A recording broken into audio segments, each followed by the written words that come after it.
ENAVs, right? And then deploying and employing the cluster munitions, the Mark 20 here, and then releasing in pairs or quote unquote salvo. In this case, we'll be releasing all four. So as we continue to brief here, just an upfront, this is a fun, I consider it a fun confidence builder mission here. There might be a mission down the road where you might be able to employ these tactics, but this goes back to airmanship. This is definitely an airmanship mission where you're looking at headings, you're looking at airspeeds, you're looking outside the aircraft, you're looking at time, and you're making some precision maneuvering and navigation based on looking outside the jet versus plugging in a whole bunch of waypoints. Here's all the flight admin. Nothing really has changed here. We're going to be using the training server. For most of us, it's going to be the F-18 that we're training on.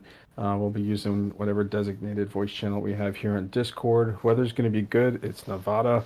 And as far as the timeline goes, this is what we're looking at for today's timeline. Don't have assignments yet. We'll figure that out on the road as we finish up the brief here. Here's a comms plan. Nothing's changed. Only thing different here is we're based on our mids setup that we're working and implementing. Things have changed up a little bit here. Can I ask yourself, like 40, 70, what's, yeah, it's the same. Okay. Yep.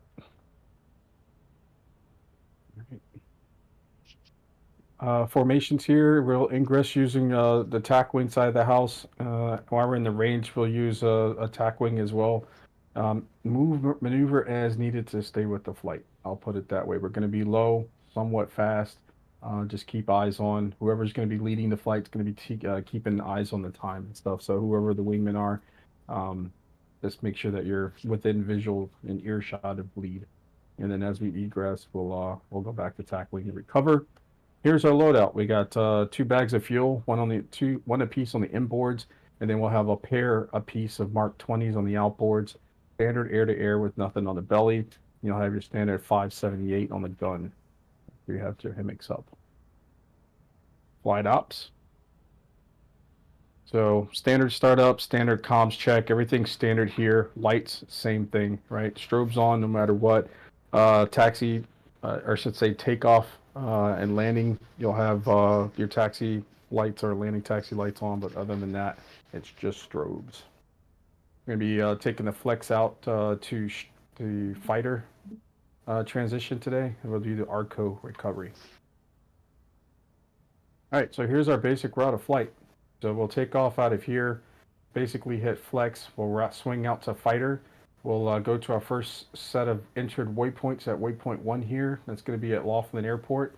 And then from there, we're going to go ahead and swing, descend, go ahead and fence in and do what we need to do and line ourselves up for this entry point into this VR route. So I'll go in a little bit into details here and a little bit about a VR route if you haven't heard of it. But these are canned routes basically. And what we're going to do is we're going to fly somewhere between 500 feet or so, 420 knots ground speed, and we're going to traverse this course here. Once we hit the target, we'll pop off. Let's go ahead and hit direct ARCO, and then we'll work our recovery back in toward Nellis. Here are the coordinates. We're going to be entering in 2 coordinates, as I mentioned before. So they're going to be in decimal format. So write them down now if you need to.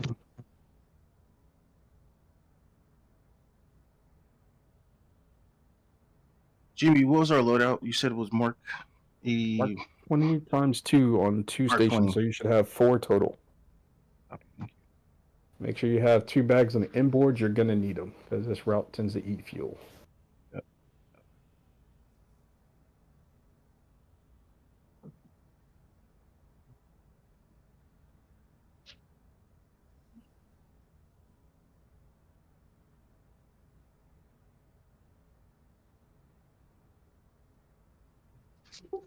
I'm sorry, what did you want on the loadouts, Jimmy?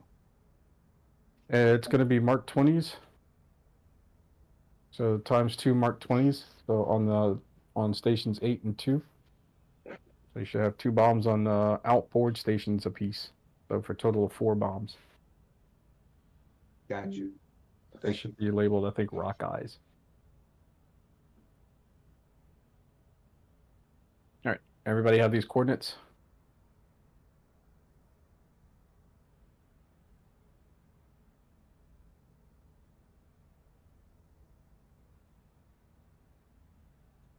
So out here, we're going to Arco. So we'll pop out here. We'll swing our right out to Arco. Arco will hit us to Apex. Apex will hit the fin, which I don't have on here, and fin will bring us back to Nellis. 14, 13, 46, and 0. I'm sure it'll be covered in the next couple slides too. Everybody got these coordinates written down?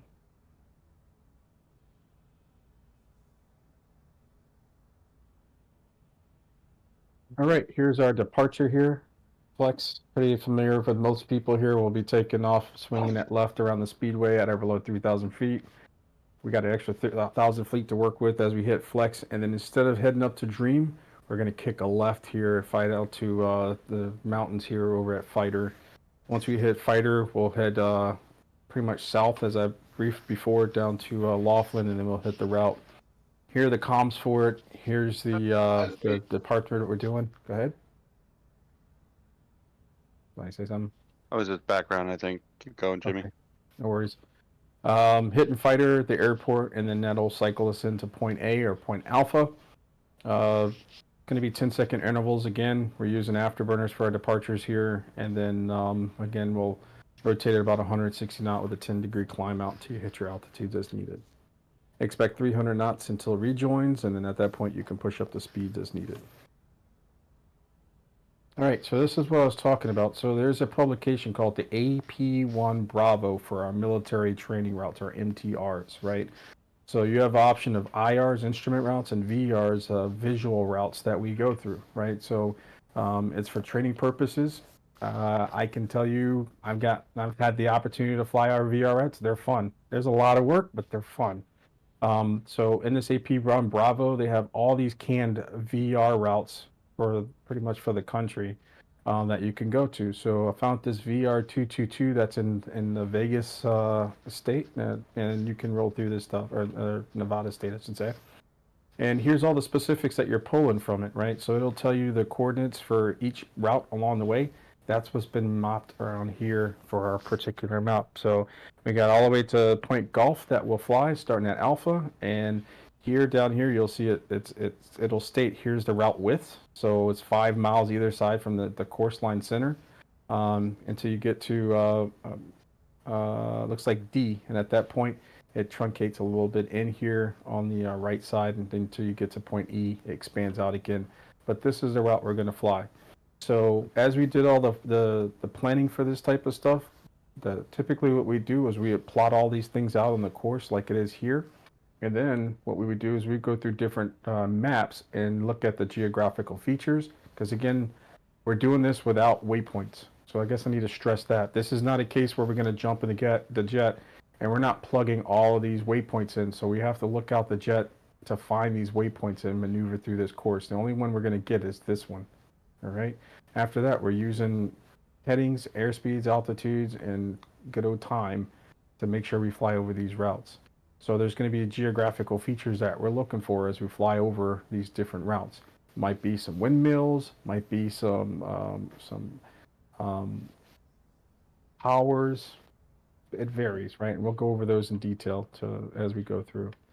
But this is the publication that we go through, the AP1 Bravo. This is what it looks like. This is what our target will look like. So it's a little circle here, bombing circle, not too far from a FARP and a tower. So we got some vertical development for the tower here. So right as we hit our IP, we should be able to, not too long, providing we're in the right place and we're right in the right heading, it shouldn't be too long before you see that nice 2,000-foot tower that's sitting there at the target area. And then from there, we'll go ahead and do our target attack and then strike it with one strike. Recovery, once we head off the target there, we're going to recover via the Arco recovery here. We'll hit Arco, that'll bring us to Apex, and from Apex it should be pretty familiar for the recoveries that we do, as it's fairly similar to what we've done for the strike recovery once you hit Apex. So at or above 4,500 feet, you'll go ahead and sit down to 4,000 feet for fin, And at that point, you're going to sit down to 3,500 as you come in for the recovery for 2-1 left. Here are the waypoints for that. Arco sitting at 14, Apex at 13, Fins at 46, and then you got Vegas here at 0. Nellis. Any questions on any of this stuff?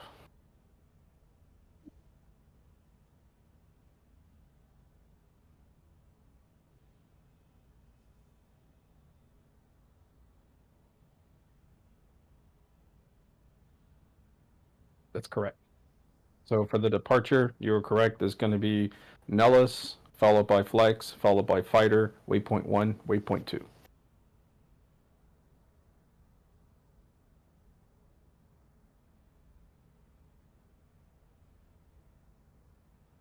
All right, so here's the VNav side of the house. Before we go into the details of the route itself, here just kind of some biggies, right? Time corrections. So ideally, we go over the approach plates. I will show you, hey, those are the times once you start your stopwatch, when you start the route, elapsed time, you should be at a certain place, or you should start seeing things by a certain time, right? There might be parts on this route where you get there early or you get there late, right? This is how we go ahead and correct those times as we fly the route, right? So ideally, a 10% increase or decrease in ground speed will give you back, or will add a second for every 10 seconds that you leave of airspeed that you leave in, or time, right? And if you need to figure out, well, I guess there's a couple things. One, how fast or how slow do you do your correction, and then also how long you leave that correction in to get back on time. Those are the two biggies, right? So the standard is 10%. Right, so if we're traveling 420 knots as we are in this case, then it's going to be an increase or a decrease of 42 knots, right? That comes out to 462 knots, right? So in this case, if we're a couple seconds late, which means if we're late, that means we need to go faster, right? So we'll bump in the speed from 420 to 462. So that's the speed increase. Now we need to figure out how long we leave that in. Well, per the notes here, you will correct. If you bring it up to 462 knots, your ground speed, that's another big thing, you're going to correct for 1 second every 10 seconds for a total of 6 seconds a minute, right? So that means if you were 2 seconds late, you bump up the speed to 462 knots. After 10 seconds, you'll only be 1 second late. And then after another 10 seconds or 20 seconds total, you'll be back on time, right? And at that point, you bring the speed back to 420 knots, right? Keep in mind, you could do this in multiples as well. So if the speed correction's really, like say you got 10 seconds, you're 10 seconds late. Well, if you add a 0 to that, that means 100 seconds. 100 seconds you need to leave the speed correction in. And let's say you don't have 100 seconds to do that, or 100 seconds. So instead of just adding a 10% increase, you could do a 20% increase. So in this case, you would be doing, 84 knots increase, right? You'd bump that to about a little over 500 knots, and you would leave that in for the same amount of time, right? And that'll help you with the speed correction. So there is a part in this route where people will typically fall behind, and you're going to have to do a speed correction, right? So the easiest way, just to rehash what I'm talking about here, figure out how many seconds you're late, add a 0 behind whatever that number is, and that will tell you how long you need to put the speed correction in for, and then go ahead and bump in 10% of your airspeed, right? So for the Hornet guys flying 420 knots, it's give or take either a 40 knot increase or a 40 knot decrease. Does that make sense? Because I know that's kind of a Just concept. so I as well. understand that, if it's 30 seconds late, add a 0, it's 300 seconds of... If you're 30 seconds Increase late, of yeah, you would have 5 minutes of correction. Okay. And Right. that's just decreased by 10% or decreased to 420? Are you 30 seconds late or early? I'm sorry. Let's say that we need that we're early. If we're 30 seconds early, then you need to pull back the power, right? Right. So you need to slow down by 10%. So if we're doing 420, that's 42 knots. So you're going to take, what, 380 and some change, 378, right? So if So you're late, it's Go down just to the reverse. 378 for 5 minutes. Or you could take it down yet another 40 knots to like 340 or something like that. And in that case, instead of gaining back 6 seconds every minute, you can gain back 12 seconds every minute. So instead of holding it for 5 minutes, you can double the amount of speed correction and only hold it for half that time. So you're going to do it 2 minutes and 30 seconds. That makes sense? Yep. Does that make sense to everybody else? Tracking. All right. Yes. Again, this is training, so no one's above anybody here. Like, ask the questions. That's why we're here. We're here to learn this stuff. We're not here to So- the show. So Jimmy, just so I get it. Our initial ground speed when we hit waypoint 1, we should be at 420 knots. Correct? Okay. And we're trying to hold 420 knots, but obviously that's going to be based upon the time that we hit the visual reference that we're supposed to be getting to. And you Right. said for every second that we're behind, is it Or early. or early, it's a 30 knot bump? It's a 40 knot bump. 40, In this 40 case, knot bump. It's 10%. So in this case, if you take 420, you take 10% of that. That's 4.2, or that's 42. Okay. Right. So you either increase the speed by 42 or decrease the speed, Decrease the by, speed by 42, right?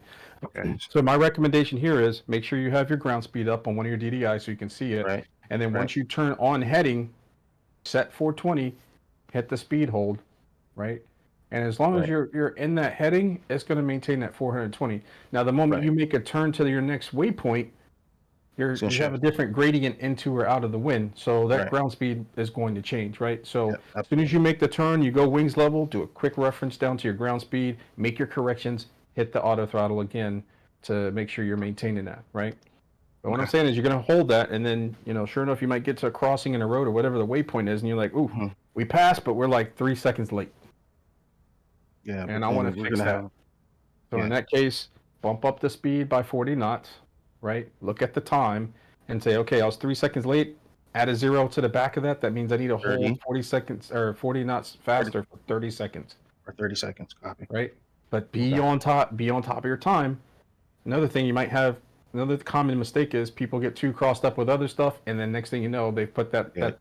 40 knot correction in for like a minute. No. Yeah, too long. Now you got to Right. really, really slow fucking down. Right. So in Right. this case, especially if you're going through flight squadrons and you're going as a group, work together. Hey, we're late. Hey, talk amongst each other. Make it a group activity if you need to. Hey, we're coming up on that 30 seconds. Get ready to pull the speed back. All right, I'm pulling it back. Right. Teamwork makes the dream work on this one. Right. So just keep in mind that's kind of how the timing works here. Any other things? All right. Outside of that, the waypoints should be fairly easy to see. I'll give you a heads up. There's a couple of mines that you're going to be looking for, mining sites. And at today's activities, they are out mining like crazy because they are drill, baby, drill, and there's a lot of smoke that's popping up in those sites. So if you're if you've got a mine that's a waypoint or a excavation site, then expect to see black smoke as they're out there doing what they're doing. All right, I think we beat up time enough. And unless anybody has any questions, which I'm more than happy to entertain here, any more questions on how we correct for time? All right, this will Wait, also don't move him help- now. I need to take it back. Hold on. I need to take it back. All right, hold on. Just hold on 1 second. My ass is going to forget. I know. All right. Thank you. All right. Although we're doing this and we're using this tool for this flight, this is also going to help you out for those that are working on your case 3s and your case 2s for holding. The same metric applies, right? As you're going in for your push point and you want to be plus or minus 10 seconds, the same thing lines up as you're coming into your final leg and you're like, oh, I'm 12 seconds late. I need to get within that 10-second bubble. I'm 2 seconds. I need to cover for 2 seconds. Then, okay, I'm doing 300 knots ground speed. 10% of that is 30. So 330 knots for 20 seconds. That should put me in my 10-second bubble. The same math applies. All right, so this is the basics of the kneeboard pages that you'll have. So when you jump in the server, All of these kneeboard pages for the entire route are already in there, so you'll have these. So as you get through the routes, you're going to step through the different pages as you go through each leg of the route. Here are some of the important pieces of each of the pages that you'll go through, right? So the big ones you're looking for is here. This will give you your magnetic heading for Hornet guys. What's displayed in your HUD by default are magnetic headings. So this is the big black number here is the one you're looking for. For whatever reason you want to do true headings or calculate for that, that's in the gray. But these are the headings that you're going to need to line up as you traverse this particular course here. So this line represents this leg, right? Here are the times. So if you were coming through this particular route here and you made the turn to over the waypoint to the new leg, that represents the time that you should have been at this particular leg, right? And as you're traversing through here, and the route that we have planned is that we're going to do 420 knots ground speed here. And doing 420 knots ground speed, you're going to do 2 minutes and 17 seconds to traverse this route, right? So 2 minutes and 17 seconds gives you 4:04, right? So at about 4 minutes and 4 seconds, you should hit this part of the route. This is what it looks like from the top down. And you should be seeing some wind turbines. That's the description of the waypoint that you're looking for, all right? You'll see in white the borders of the route. You shouldn't have to worry about that. Route name, sure, page, got it. But these are the routes that you're going from and to, right? Again, the heading, the distance that you're going to be traversing through that. And once you hit here, this gives you the route heading that you need to be going on the outbound of this. So once you hit the wind turbines here at 4 minutes and 4 seconds, you're going to hang a left to 299 degrees, magnetic. All right. This is in case, for whatever reason, you wanted to do the route in different speeds. But again, the way we have everything set for these times, it's with the assumption that you're flying a 420 knot route ground speed. Any questions on this? Do you know what page the VR22 or 222 route starts on the kneeboards? I do not. It's the last of the custom pages, so good point. I'll be sure to include that for future briefs. All right.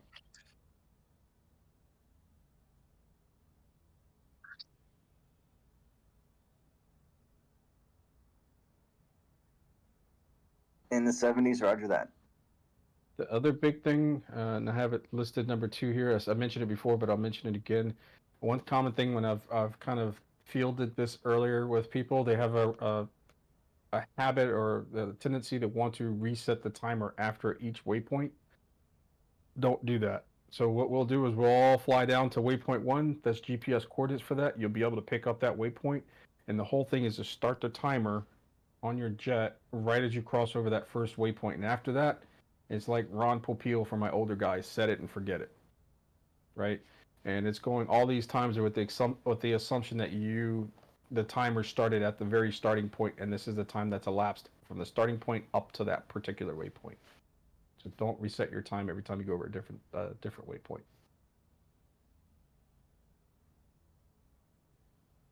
Any questions on this? All right. Here are the routes. You can see through here. I'll just quickly go through this. So we'll start the starting point. You're going to be looking for a cluster of towers here at point A. You'll get to point B. Point B is going to be a road intersection as we're rolling up. And then you'll be hitting a wind turbine there at about 4 minutes and 4 seconds. Coming off of the wind turbine at 4 minutes and 4 seconds, you're going to go up to another set of wind turbines. So I know for some of these, there's a fake out, if you will. And again, this is me putting stuff in based on the actual sectional map of things being plotted. So make sure your times match up closely to what you see. There might be other wind turbines out there, but they're like a minute early. Then don't bite on that if you know that you're doing the right speed and the right heading. So they should be pretty approximate, but keep your eyes out. All right, so you're going to fly 299 for approximately 1 minute and 47 seconds. So right at about 5:51 or so, you should hit the next with your wind turbines there.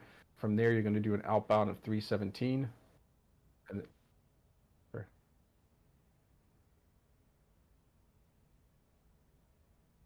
yep, there's an airport that's right here. So you can use that as a course correction if you want. Right? You said these are in the kneeboard in the jet, right? They are. Okay. Right. And that's another thing. If you want to bring the scale, if you want to, this is one of those few times you might want to keep your scale up in your AMPCD on the screen in between your legs, and it might be a 5 scale or so. And that might help you out too if you're kind of looking out to jet and not seeing things familiar. This should line up, the map itself should kind of line up with what you're seeing on your kneeboard pages, what you see in the AMPCD if you have it on HSI on map mode. All right, from here, you'll hit your first excavation site. So you're looking for a little bit of smoke there as you're pumping through, about 2 minutes and 40 seconds there. So you're looking to be over this excavation site right at around 8 minutes and 31 seconds. And then from there, you're going to turn outbound to 039 or 309. And then from here, you're looking for some more excavation equipment. So you're looking for some more smoke as you're traversing through here for about 2 minutes and 14 seconds. And from there, you're just going to keep your same heading of 309 at 1045. Once you hit 1045, you'll go ahead and push up to this heading of 309. As we briefed, you're looking for some more set of wind turbines at 12 minutes and 10 seconds. From there, you're going to do an outbound of 288.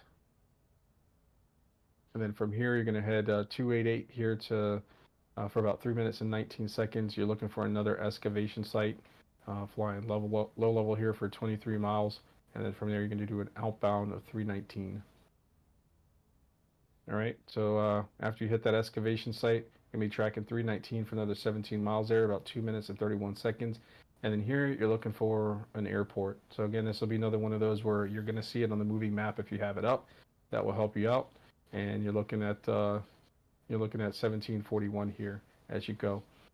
So traditionally with this route, this leg here, you're going to come up late. So be ready to put time corrections in here once you hit this particular waypoint. Right, when you'll see Eagle Mountain, you're going to have to go above it or around it, and that eats up time. So be ready to put a correction in once you hit this this rest station here. Did you say thing- that those lines are plotted on the AMPCD map as well? No, the lines are not. Okay. Right, but if I'm coming off of this, like, all right, I made my waypoint on my turn, you'll eventually see this airport on your map, right? And you could be like, oh, well, let's just point toward the map as we point the airport north as we head toward it, right? We know what to look at. So it's stuff like that that'll help you out. All right, just keep in mind this looks good from up here, but it looks like that flat too. There's not much vertical development here. So, you'll see some light spots as you're flying down low, but just know that that's the airport that you're looking for.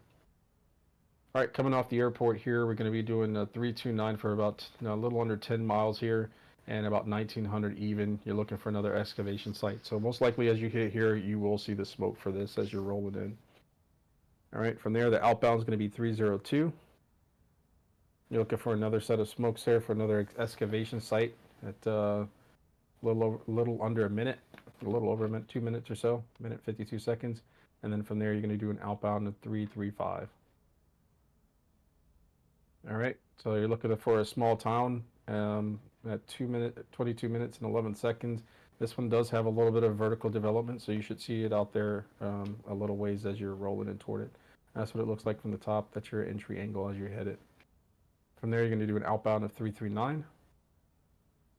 And then here we got another excavation site, so you're looking for some more smoke. So here you'll be for about 1:25 as you route through. And at the 23:36, you should be able to hit that site. Again, you'll have some markers here with this site on your moving map if you need to look for it. And you should be able to mark over that and then hang that out to 356. So rolling on 356 here, 8.3 miles, about 1 minute and 11 seconds, you'll hit the IP, right? It's a little reservoir here if you can look at it. Highly recommend using the moving map to pick this one out. It's hard to pick out via the eye. All right, so as soon as you make that turn in, do a quick time check, do a speed check, and then heads down, do some What letter is this one? say again. What letter waypoint is this one that you're showing? This is F2IP. F2. Copy. Thanks. So it's a little small reservoir here. It's definitely easier to pull this out via the moving map versus keeping your eyes out. But definitely want to hit this. It's a square. Square typically denotes your IP. IP is typically the waypoint right before your target. All right, so you have all your stuff in. As you know, for our operations that we've been doing, IP is usually our cue to go ahead and make sure that we have master arm on, and we make sure that our pickerel's hot to ready to do release of weapons. All right, so as you come off the IP here and you roll into your final leg to the target, you're looking for this 2,000 footer here, this tower, right off the mountain. So as I ran through this, I would say within 30 seconds, you should, if you roll out on this heading of 348, about 30 seconds in, you should be able to kind of pick off that tower in the distance. And that's where the circular target's at, right next to this tower. So as you get in, you'll see some mountains off to the right here. As you get parallel to these mountains here, that should be your cue to go ahead and do a pop-up attack or whatever you want to do. I'm going to do a pop-up attack for mine, but I'm going to pop up right prior to getting to these mountains here. I'm going to dive in, and then the whole cue here is to release all of the weapons, all of your bombs in one pickle onto the target area, right? From there, go ahead and pull off, and then go ahead and start your egress to Arco. And this is something I forgot to erase, so don't worry about this. But you got about 2 minutes or so to find that, and then plot your ingress. So is the target waypointed, or that's not waypointed either? It's not waypointed either. Okay, so is this CCIP, and what are we hitting? CCIP, and we're hitting a circular target. Okay, the So, tower and like the this. target. Okay, So there's your gotcha. target, and there's your circle that you're aiming for. Okay. Should we use Arco as a rally point? Yes. Arco, Rally Point, Angels, 15 out of leave. Should do it.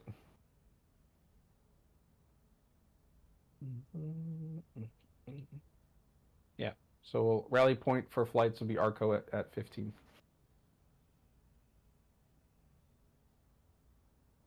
All right. Basic jet functions here. So as I said, timing is going to be the big thing here. Two ways that you can have a timer in the jet, or you can activate it. One is by your integrated engine and fuel indicator, or your IFE display.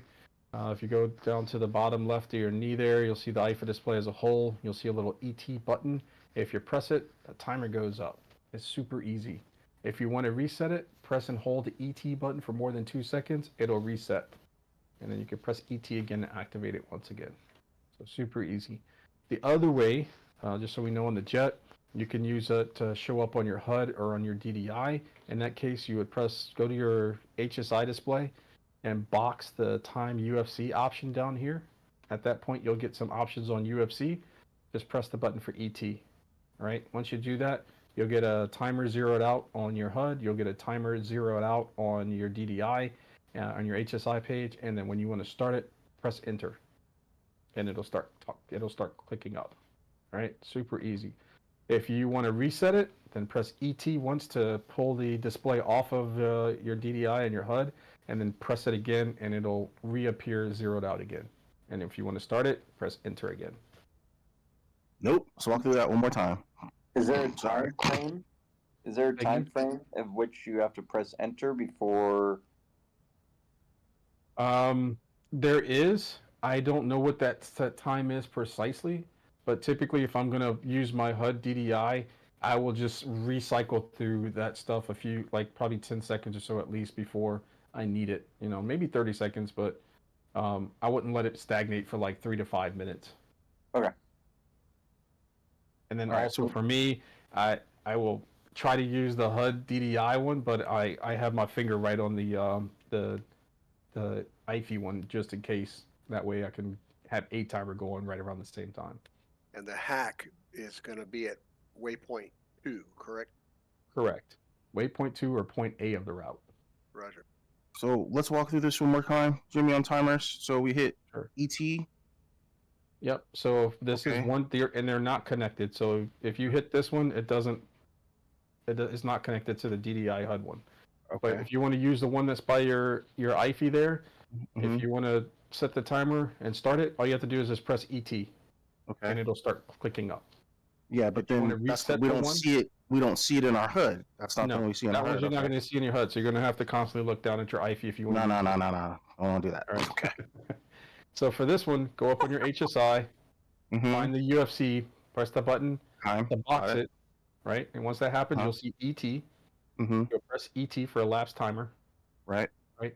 And then hit enter to start it flicking up. It'll Okay. start the timer. Like a stopwatch. Yep, exactly. That's all it is. Okay. And then when you're done with, for whatever reason, like, a smart thing to do is while we're flying out there, we might go through how it works, right? And let's say you're like, shoot, it's already started, but I want to reset it. In that case, press it again to make it disappear, and then press ET one more time to bring it back up on your HUD and your DDI. But when it comes back, it's going to be zeroed out. So then I have to go back through the same process. Box time, UFC, No, you don't push have to do all that. ET. Okay. So box time to bring it up, bring up the Yep. menu. You hit ET Yep. and it'll show up, right? Got it. You hit enter, it'll start going off. Taken down. Right. Right. If you want to reset it, hit ET twice. So ET to disappear, for a reset. ET to bring it back. It comes back cleared out, and then hit enter again to start it off again. Hit enter again. Copy. Okay. Got it. Because I would have been like, it's not going. What the fuck? All right. Right. Yeah. Got it. So I know the guys that fly with me, probably that route that we're taking from Fighter out to Laughlin, I'll probably do a quick demo of how it works. Well, why can't we all fly out with you? Just one massive flight. Sure. Not saying we shouldn't practice, but Jesus Christ. Yeah, this is a flight. This is a fun flight, right? So whatever Take we a would photo do, we could all do it, our side of the house, or we could split it 2 teams. I know Pat fan's comfortable with this too. All right. Give a damn. Plus 2 munitions. Okay. All right. Plus 2 munitions. So we're going to be dropping rock eyes, right? So this is our tutorial on how to do plus 2 munitions. It's pretty much like everything else we've dropped. There's only one setting with the infuse side of the house. So you bring up the mode. In this particular mission, we're going to do CCIP releases. We'll set infuse, and infuse, you need to make sure that you select either pry or opt for your fuse setting, right? If you don't do that, then the canister won't release, bomblets won't fall out. So make sure you do that. Make sure you double check your settings under Prog 1. And again, for this one in particular, make sure that you hit UFC and then set your quantity and your multiple for 4. So that means we're going to release multiple for quantity. We're releasing a total of 4 bombs per this pickle press. And multiple says that we're going to release them releasing 4 bombs at multiples of 4, which means we're one pickle press, all of them are coming off at the same time. All right. You know what the difference between the pry and optional fuse is? I do not. I'll be honest with you, and I apologize for that. I didn't have time to look it up. That's okay. I just figured I'd ask. I think it's primary and optional. I think optional might be something that you can set versus pry is something you set before you These when the are bomb rock is eyes? exploded on. Yep, these are rock eyes. Okay, I'll look it up.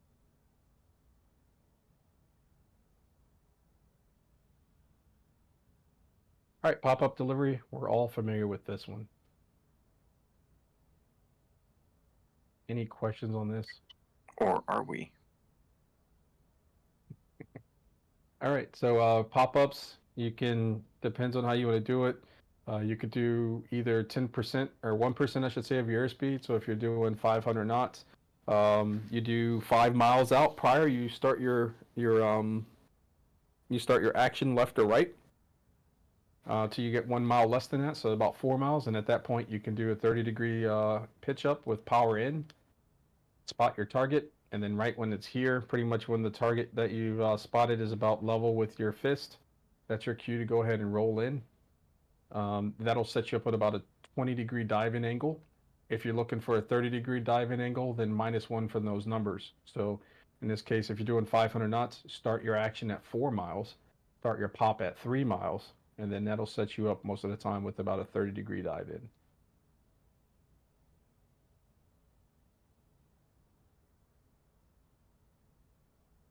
Any questions on any of that?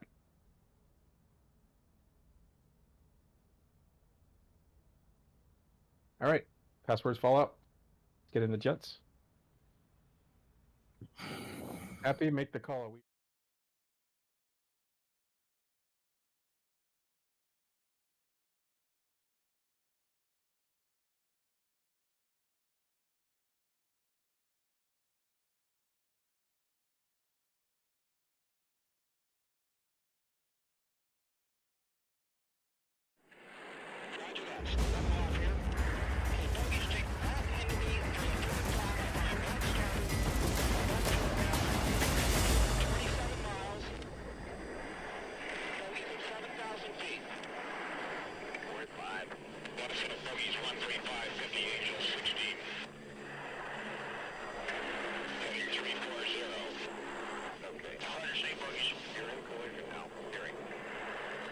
bogies have jigged back at me again for the 5th time.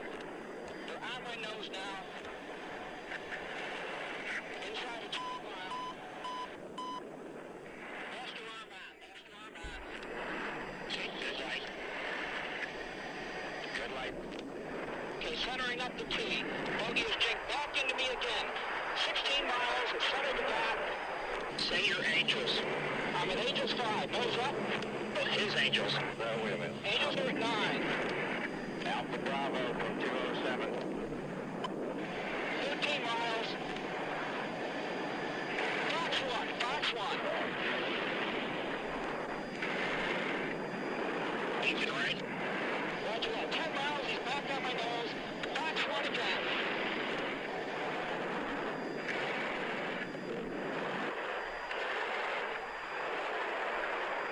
Roger them up. 6 miles, 6 miles. Alley 2, Alley 2. Turning into me. Roger that. 4 miles. 4 miles. Okay, he's gonna miss it out. Breaking right. Good hit on line. Roger that. Good kill. I got the other one. Short back speed. Short back speed.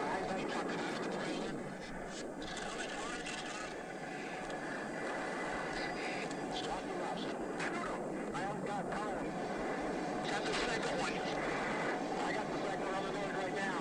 Hey, I'm high cover on you. Get a lock the rest. Stop the rest. Yeah, I'll have a few.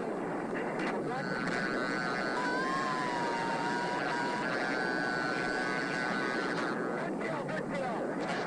Hey, good kill.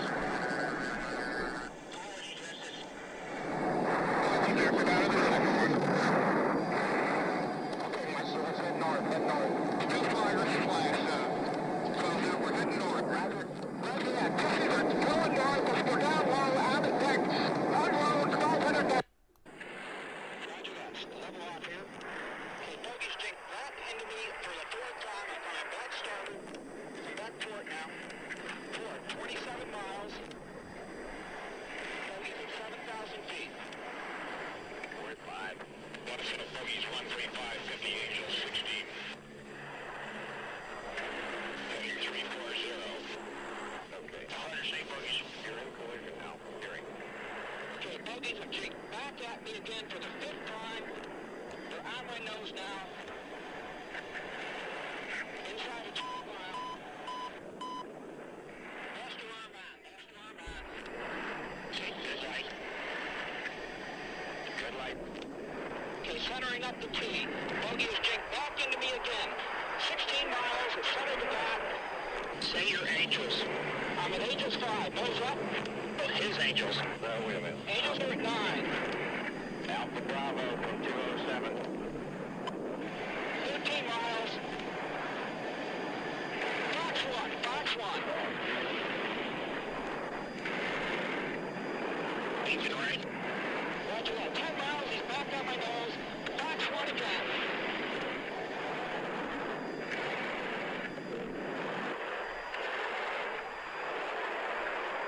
Roger them up. 6 miles, 6 miles. Alley 2, Alley 2. Turning into me. Roger that. 4 miles. 4 miles. Okay, he's gonna miss it out. Breaking right. Good hit on line. Roger that. Good kill. I got the other one. Short back speed. Short back speed.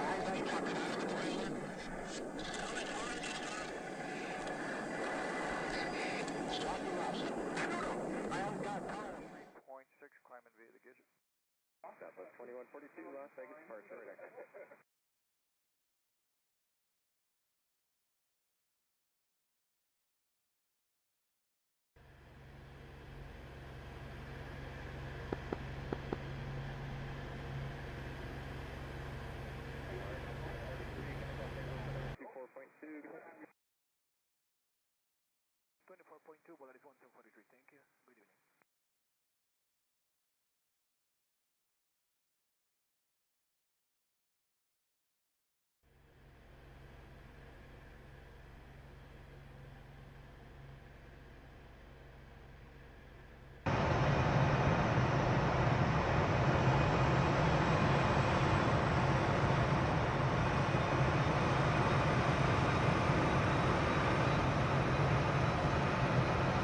Engine fire left.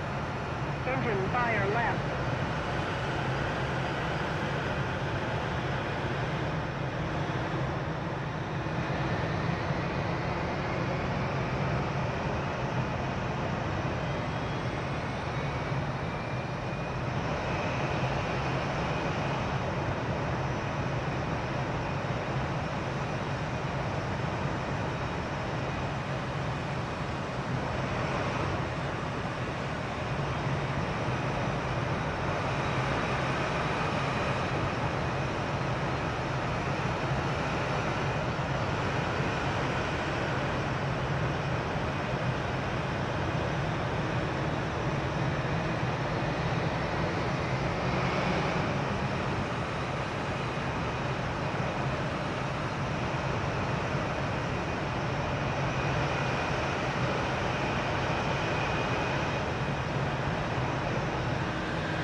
Flight control.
Request refueling. Request rearming. Copy.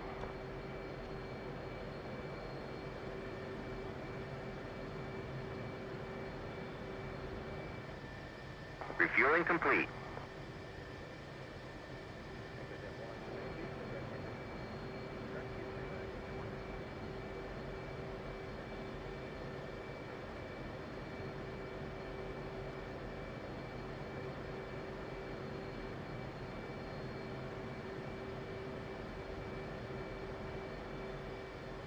Flight controls.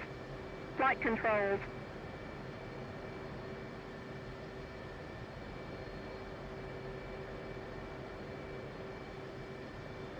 Rearming complete.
Solid copy. Elevation, 20,000. 20,000. 8 knots, gusting. Visibility 10. Statute Waypoint 2. miles. Few North. clouds. 3-4. Cloud base 4-2. 8,200. Enter. Ceiling 037. 8,900 feet. Temperature 2-3 degrees Solid Celsius. copy. Dew point West. 13 degrees Celsius. 114. 47. Altimeter QNH 074. 2 QFE 279 Solid copy. inches of mercury. Elevation, Active runway departure 2119. 21 left. Tower frequency 327 Solid copy. megahertz. 132 decimal 550 megahertz. ILS frequency 109 decimal 10 megahertz. TACAN channel 12 X-ray. Advice on initial contact. You have information. Quebec. Nellis Airport. Information. Romeo. 1900. Zulu. Sunrise at 0648. Local time. Sunset at 1656. Local time. Wind from 178 at 8 knots. Gusting. Visibility 10. Statute Gotcha. miles. Few clouds. Cloud base 8,200. Ceiling 8,900 feet. Temperature 2-3 degrees Alright, Jets Celsius. on the roll to Dew point 3 degrees Celsius. Altimeter QNH 2991. QFE 2797 inches of mercury. Active runway departure 21 left. Tower frequency 327 megahertz. Using 407. Decimal 550 megahertz. ILS frequency 109 looks like you decimal got some 10 incorrect bombs there. megahertz. TACAN channel 12 X-ray. Advice on initial contact. You have information. Romeo. Nellis Airport. Information. Romeo. 1901. Zulu. Sunrise at 0648. Local time. Sunset at 1656. Local time. Wind from 178 at 8 knots. Gusting. Visibility 10. Statute miles. Few clouds. Cloud base 8,200. Ceiling 8,900 feet. Request rearming. Temperature 2-3 degrees Celsius. Copy. Dew point 13 degrees Celsius. Altimeter QNH 2991. Refueling complete. 797 inches of mercury. Active runway departure 21 left. Tower frequency 327 megahertz. 132 decimal 550 megahertz. ILS frequency 109 decimal 10 megahertz. TACAN channel 12 X-ray. Advice on initial contact. You have information. Romeo. Rearming complete. Nellis Airport. Information. Romeo. 1903. Zulu. Sunrise at 0648. Local time. Sunset at 1656. Local time. Wind from 178 at 8 knots. Gusting. Visibility 10. Statute miles. Few clouds. Cloud base 8,200. Ceiling 8,900. 410, check that. You got 4 bombs with you, advice 2. Temperature 2-3 degrees Celsius. Dew point 13 degrees Celsius. Altimeter QNH 2991. QFE 2797 inches of mercury. Active runway departure 21 left. Tower frequency 327 megahertz. 132 decimal 550 megahertz. ILS frequency 109 decimal 10 megahertz. TACAN channel 12 X-ray. Advice on initial contact. You have information. Romeo. Nellis Airport. Information. Romeo. 1904. Zulu. Sunrise at 0648. Force, did you catch that? Local time. Sunset at Affirm. 1656. Local time. Wind from 178.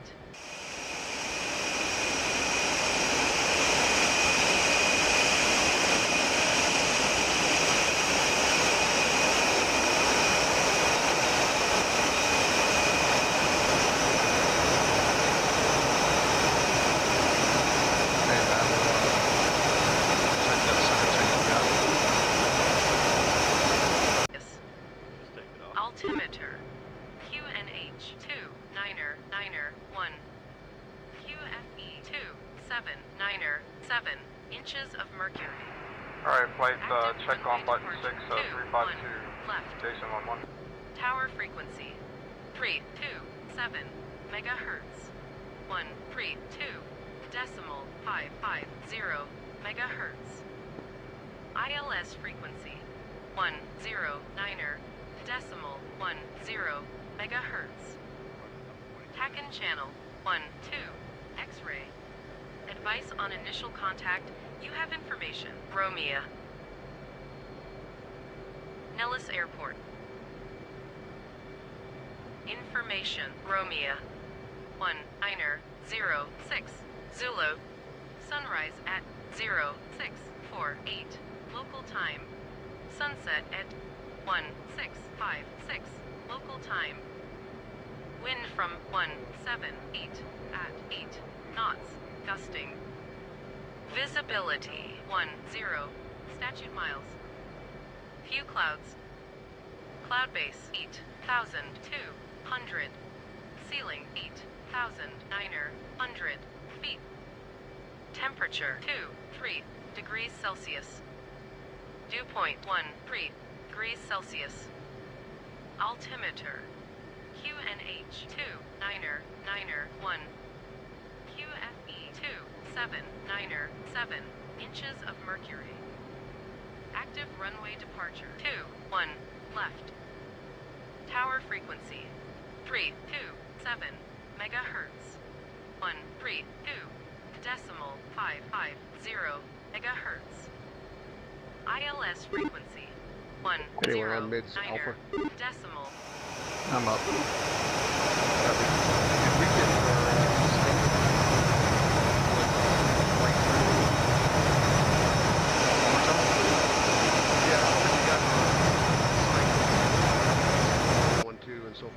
Information. Romeo. Copy, Coach, if you're up to it, go ahead and grab 1-3, Babel, you'll be 1-2. 0648. Local time. Wingnut, Sunset at go ahead and grab 1-4. 1656. Local time. Wind from 178 at 8 Floats knots. 1-3. Gusting. Visibility 10 statute Copy, miles. 1-2. Few clouds. Cloud base 8,200.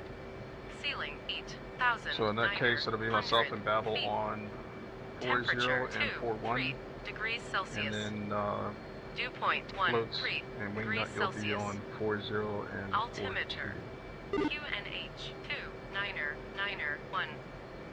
QFE 2797 inches of mercury. Copy 4-2 mids Active Bravo runway for departure Jason 2 1-3. 1 left.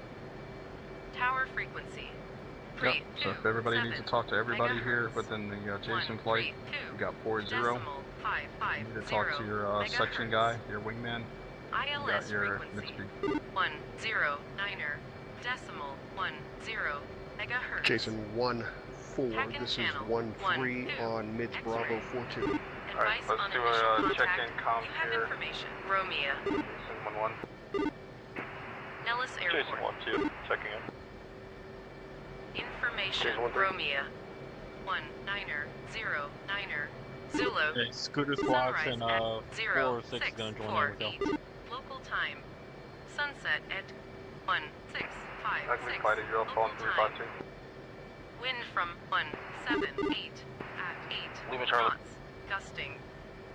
Visibility 10 statute miles. Few clouds. Cloud base 8,200. Ceiling 8,900 feet. So your number Solid 3. copy on Temperature yep, 2, solid copy 3 on degrees mids Bravo Celsius. 4-2. Dew point Army. 13 degrees Celsius. Altimeter QNH 2991. 4-2, you got me. QFE 2797 inches of mercury. Active runway departure 21 left. Tower Copy. frequency 327 Ugly fight, check in. megahertz. 132 decimal 550 Everyone checking in. megahertz. 2, check in. ILS frequency 109 decimal 13, check. 10 megahertz. TACAN channel 12 X-ray. Advice This on goes back initial to Ugly guys, not the Argos. Uglies 3 and 4, you guys there? Nellis AFB.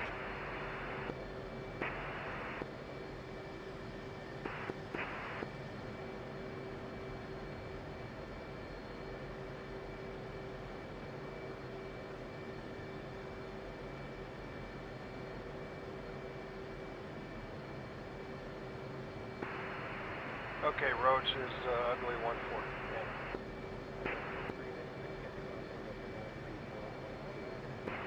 Copy there.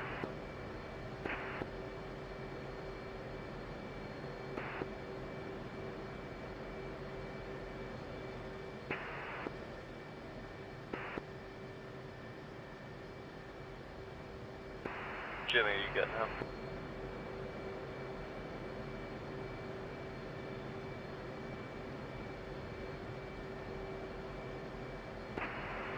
Ugly 1-4, comm check. Yeah, I got you now.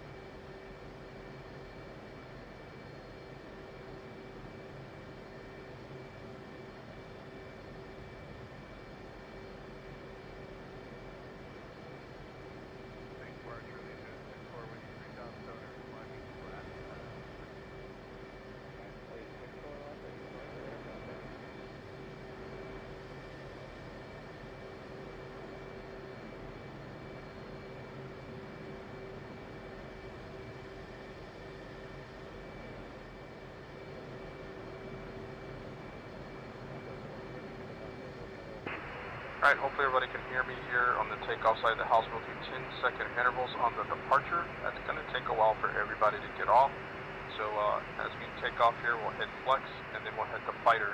Alright, so if you get the fighter and you don't join up in time, that's fine. We got plenty of time between now, flex, and when we hit waypoint 1. So we'll all join up. 300 knots is going to be the rejoin speed until everybody's in. And at that point, we'll go ahead and make our way through the course. It's training. Have fun. Ask questions if you got them, and I'll try to walk through this as much as possible. If I'm going too fast, hey, Jimmy, slow down, shut up, whatever. Got it? Any questions, let me know. Alright, let's go ahead and move out.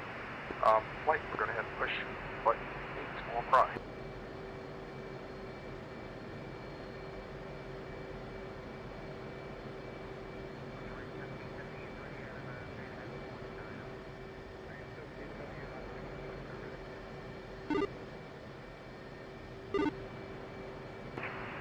Roger that.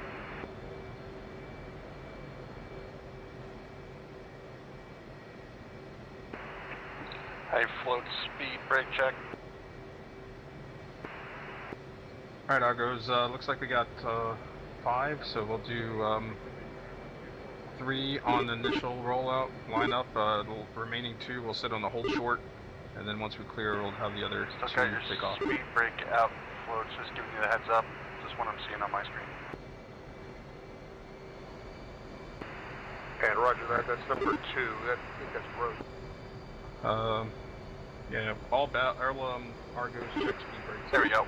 Whoever it was, thank you. I mean, I'm over at make sure it's battle. Yeah, that was me. I was, got the American flag up there. Yeah, it looked good, man. I didn't know if it was a control thing too, but looked good. Oh, I thank Jimmy for it.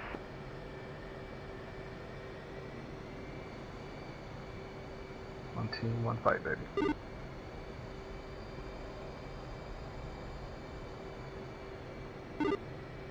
Alright, battle check pause lights. We don't need them. Alright, good to go. Alright, got the first 3 ready to go. Close right. 2. Alright, let's go. 10-second departure. That was Tower, Jason 1-1 on the go, runway at 031. Alright, gents, I will see you guys up there, and like I said, 300 knots on the rejoin. We're going to fighter, not dream.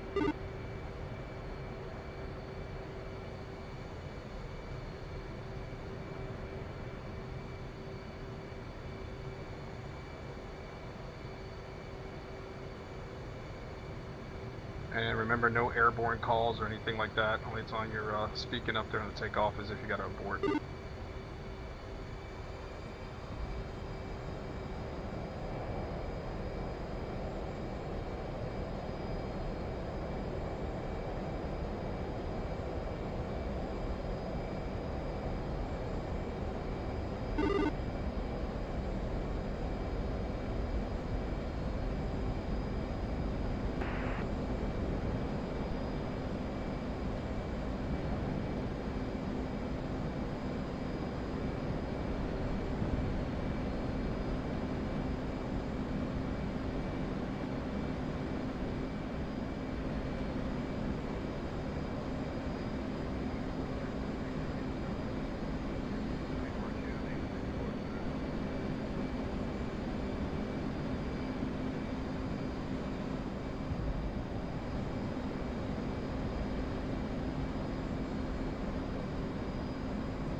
Alright, lead is outbound flex to fighter. That's in 3.5.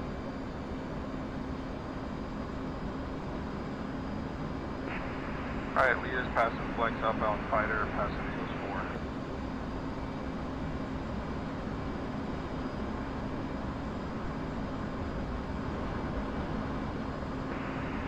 4. Dallas traffic, ugly flight of 4 on that go, 03 left.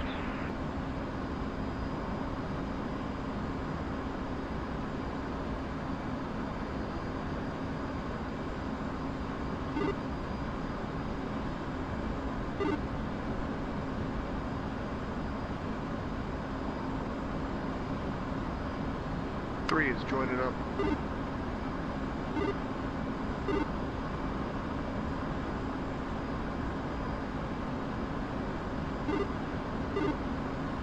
Two requests for join. Clear join.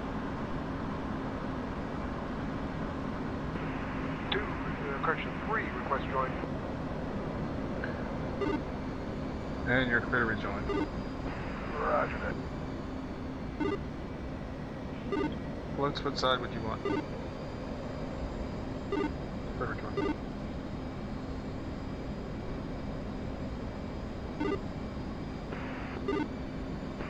Floats will be on the left side. Copy left. Babel, take right. 2 saddle and upright.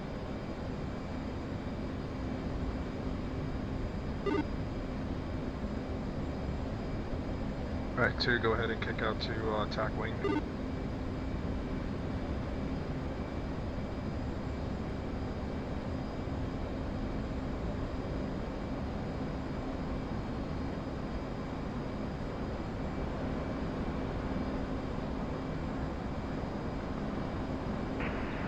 And flight lead, switch at button 9 on prime.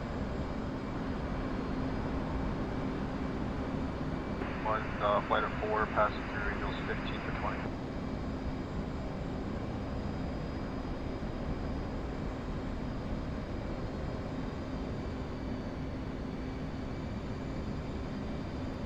And I'm going to angle it down to a 5 high here. A little late, but cabin pressure looks good, and O-box is good.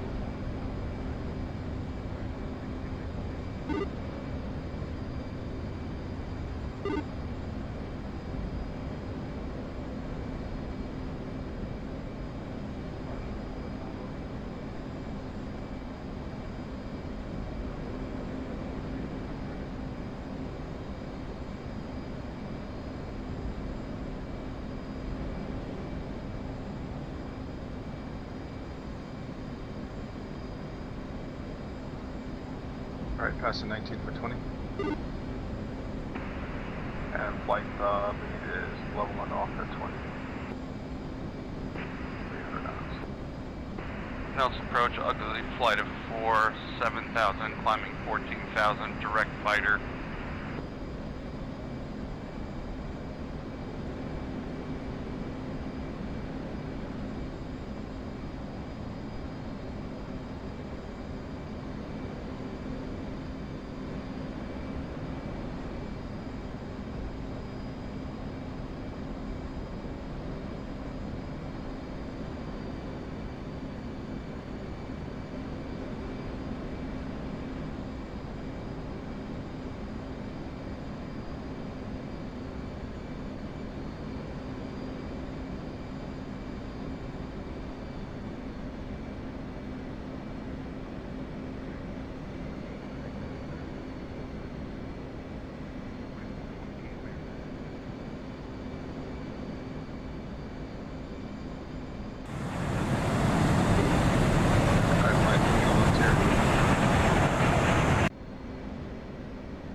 approximately 120 direct with point 1.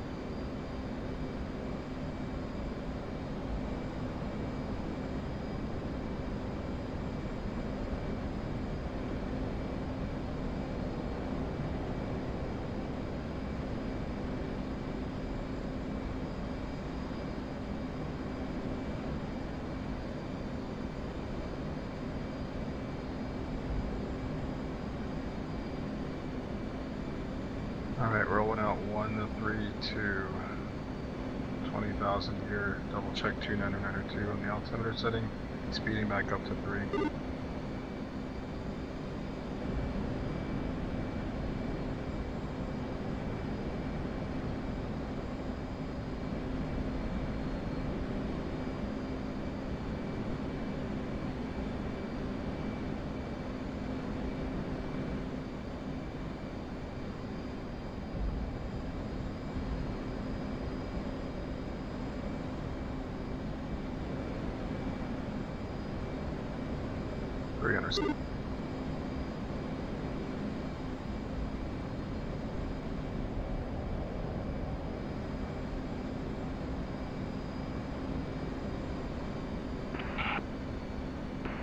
Ugly Fighter 4 F-18, speed are 79.5 outside waypoint 1, Angels 15.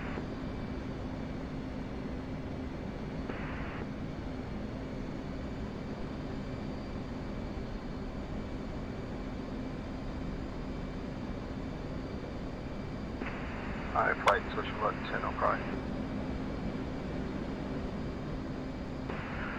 Los Angeles Center, Jason 1 and Ugly 2, total flight of 9 F-18s with you, Angels 20. Inbound the Waffle.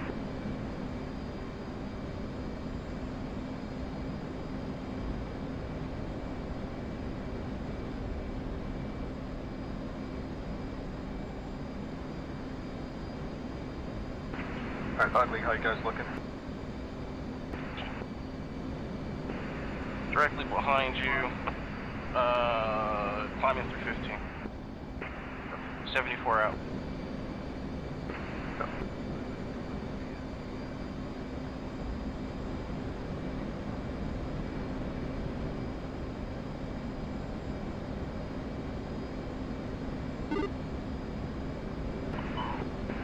What formation you want?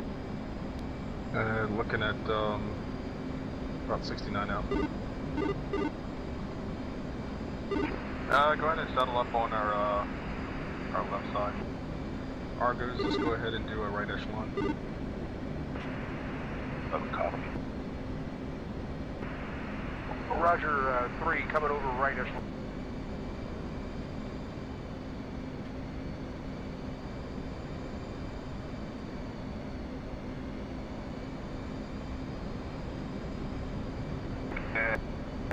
Jason Flight, what's your altitude?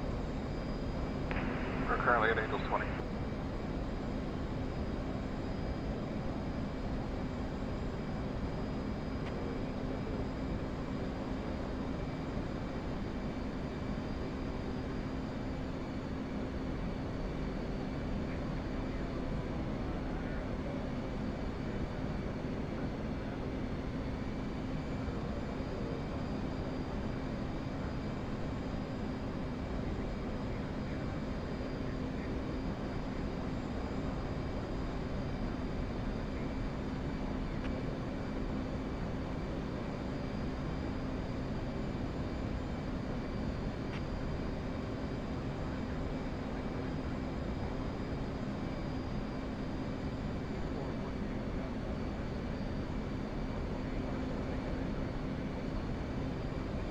And keep in mind, we're still doing 300 knots.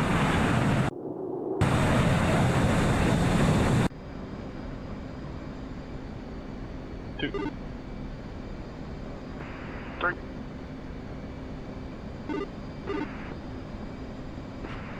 garage.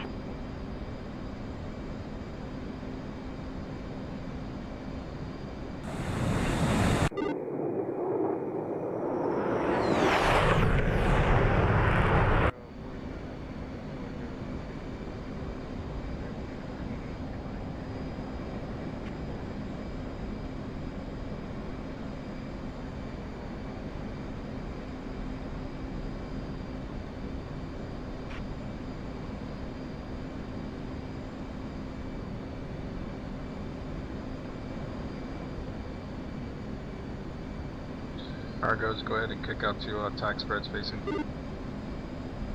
2. 3.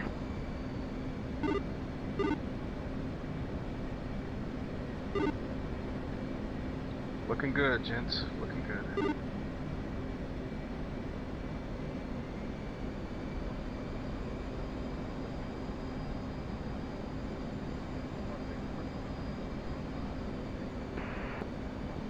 Jimmy, pull it back just a bit. We're at Mach 0.9.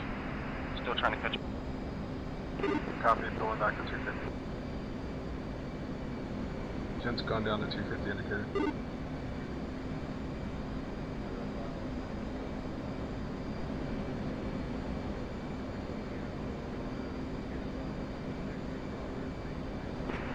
Alright, boys.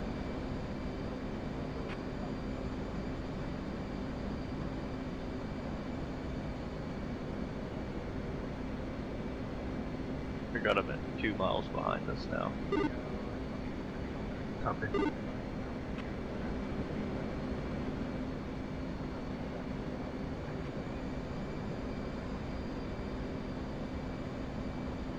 Lock it in 250.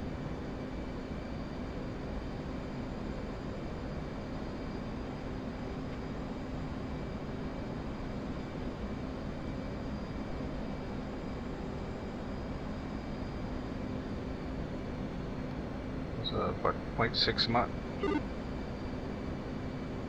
0.3 knot difference?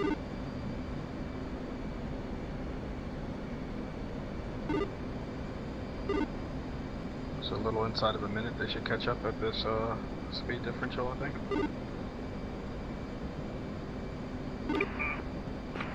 Alright, ugly flights, trying to go line abreast, Jim. Right. Search.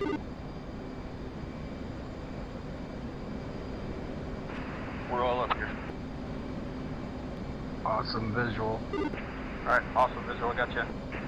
Alright, so we're a little inside 40 miles out. We'll just go, as discussed in the brief, over a couple of things. Just, I would say a big thing is make sure we got distance right, so we're all learning here. Don't go super close. A couple of reasons, because we're going to go heads down for a couple of things. And I want you to be able to do that safely without running into somebody else. And then 2, a lot of jets up, so a lot of things can cascade. And I don't want that to happen, so make sure everybody's got lookout doctrine. Make sure we got decent spaces so we can fly, learn, and have a good time. Alright, as we discussed, timers. So let's look at the IP timer first. So if you look over there above your left shin, right, you got some buttons right by the time section there. One says T, as discussed. Go ahead and push that. And once you do that, you should see a bunch of zeros pop up and you should see your timer start. Anybody not seeing that?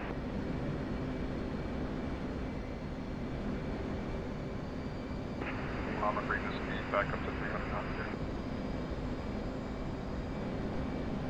Alright, everybody good with the IP timer? Affirmative. Alright. Alright, next one is going to be the other one, right? So let's pick a screen to bring up our HSI display.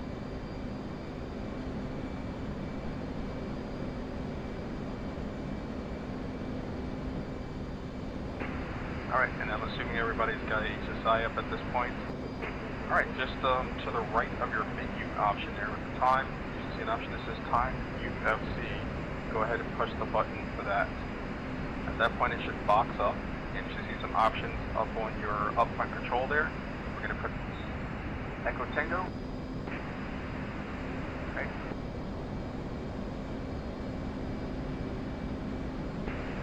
Once you have the Echo Tango there, you should see a ET pop up on the bottom right of your HSI.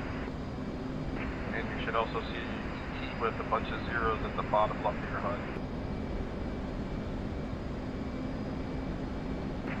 Anybody not getting that? How do you clear it once you've started it? Alright, well, press enter for everybody else to go ahead and start the timer. If you want to clear it, press ET again. Once you press ET, it'll disappear altogether, and then press ET one more time, and it'll come back cleared out.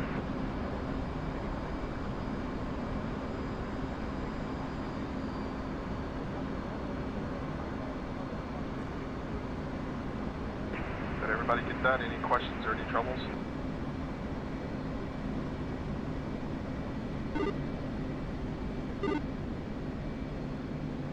Alright, good.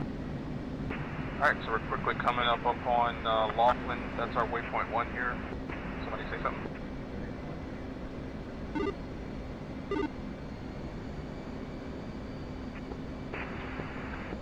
Alright, so everybody has the ability to do their stop watches now.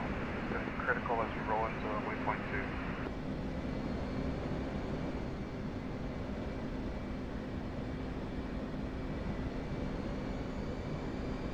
Alright, we're doing about 406 knots ground speed right now. That's going to be another big one, so make sure that you have your HSI set up in your AMPCD in between your legs.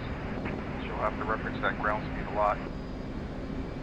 So it looks like we got roughly somewhere about a 50-degree turn there. We're going to want to turn a little bit prior to that to stay close to that dotted line.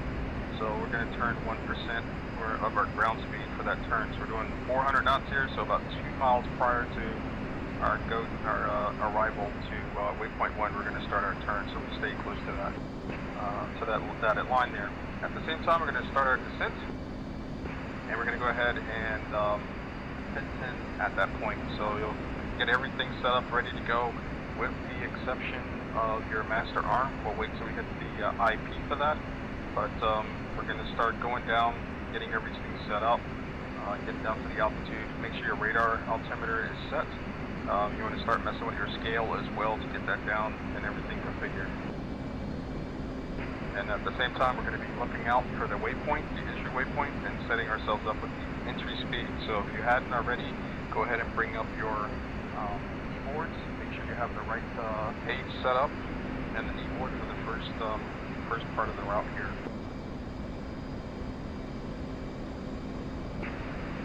Alright, we got about 3 miles or so before we start this turn, and it's going to be half standard rate turn.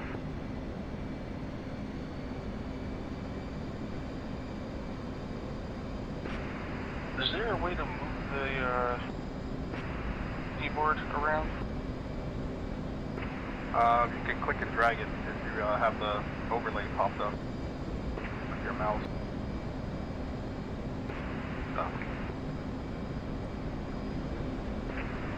Alright everybody, here we go. Coming right. Starting the descent.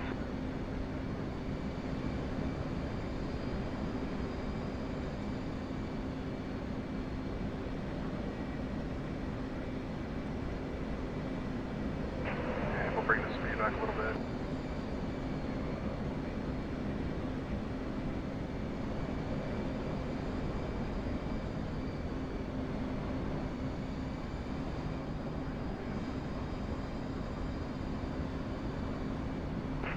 Alright, rolling out, just a hair over 190, bringing the power back to about 75% as we started descent.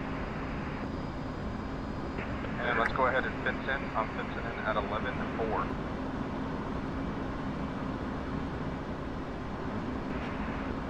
Ugly one fenced in 11-0. Ugly 1-2 fenced in 10-7.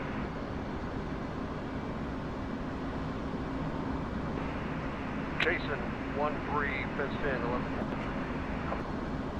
Ugly 1-4 Jason fenced in 10-7. Jason 1-2. Ugly 1-3 fenced in 10-4.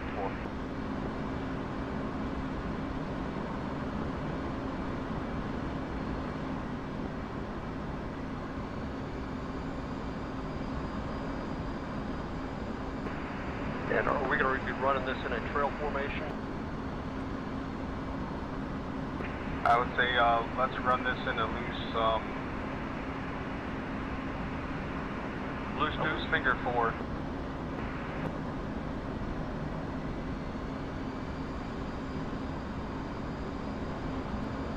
Alright, bringing this up a little bit here. For power-wise, we're going to look at 420. For those that have the settings right, you can kind of make the waypoint off in the distance there, about 17 miles out, cluster of towers. We're looking at a run-in at about 298, so I'm going to start setting it up for that entry.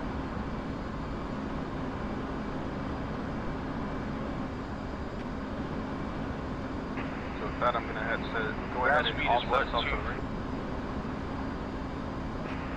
420 is what we're aiming for? 420 is what we're aiming for. So we're moving a little quicker than that.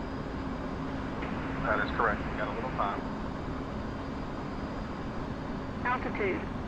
Altitude. So while we're doing that, like I said, make sure your altimeter is set to radar. Make sure you have your radar altimeter on. You should hit the whoop whoop as we work in and get everything set up. And make sure that your scales are set and that you can see the map. So that will help you out.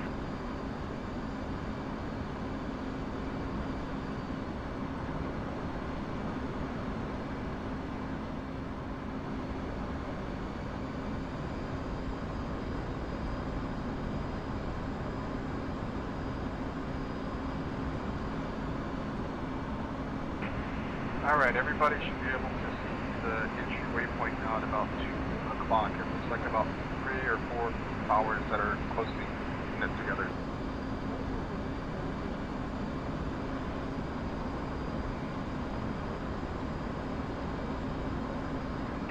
Does everybody have eyes on the entry point with the towers? Is that waypoint 1 we're headed towards, right? That's correct. Yeah, I gotcha. It should be on page 1. Affirmative. Alright, so I'm going to work on running us into the right heading altitude. Make sure you have your timers ready to go. It's ET and then enter, right? Right.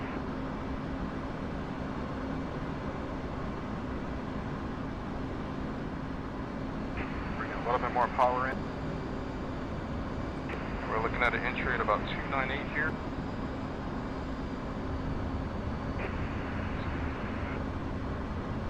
And I'll give a hackle to start the timers.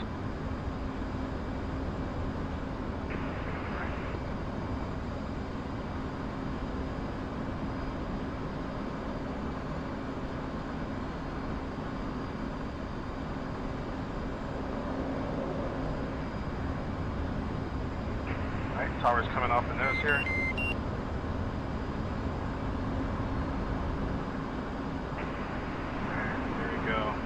Timers in 3, 2, 1, hack.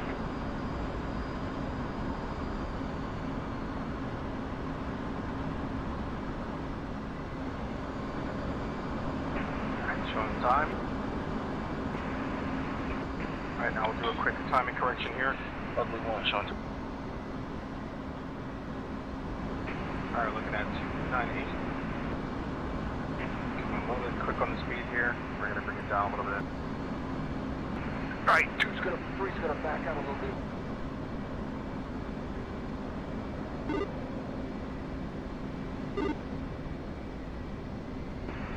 Ugly Flight's encroaching on the lead here. We don't have the distance. Awesome. Ugly Flight spread out. Come in to the left. Alright, let's do some altitude separation as well. Argo Flight, let's stay at about 500 and below on the altitude. And Ugly, let's go ahead and stay at about 800 and above. Ugly Flight 800 and above.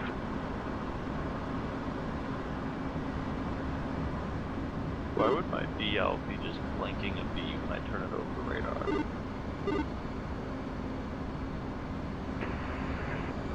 Again.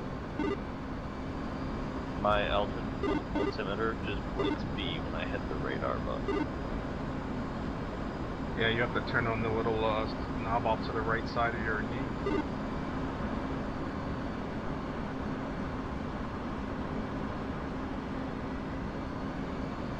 Which knob? Alright, there's our crossroads off to our right side here. And we're on time, outbound at 309.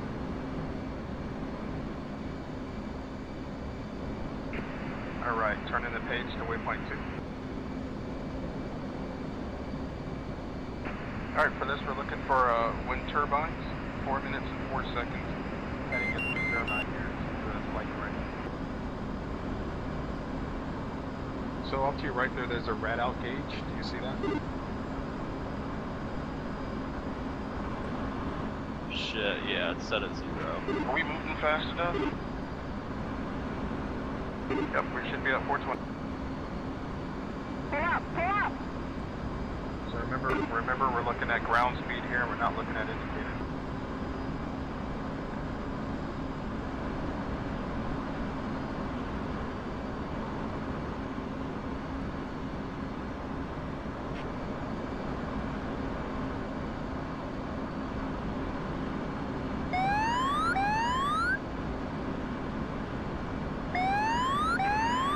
Alright, coming up on about 3 minutes here.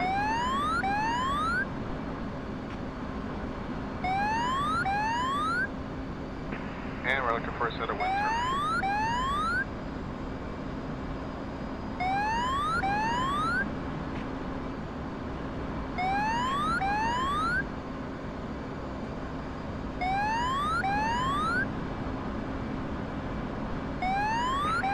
Alright, let's see a set of wind turbines just off to our right here, so I'm making course correction to the right to correct. Ground speed's looking good at 420.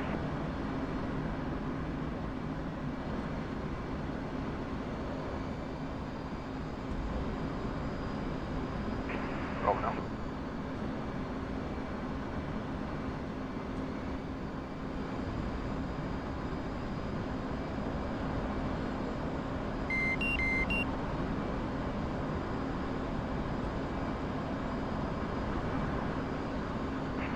Alright, we're on time at 4 minutes and 4 seconds. Rolling to the next heading at 299. Flip the page. Rolling out, heading 299. Double checking the speed, a little low. We're going to bring in some power to bring it back to 420.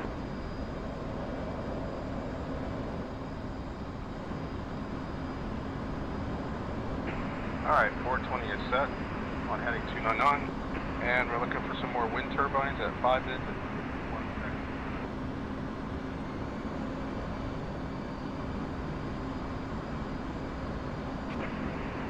How are you guys doing?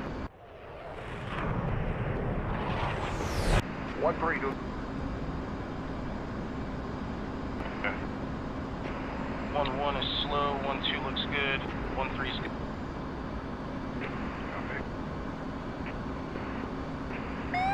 Bringing up the rear as usual.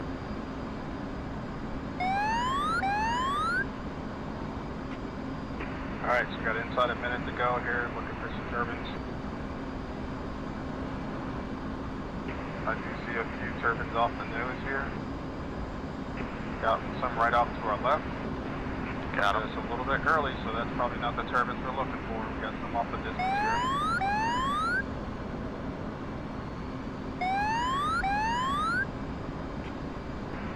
Tally on the second set. Right.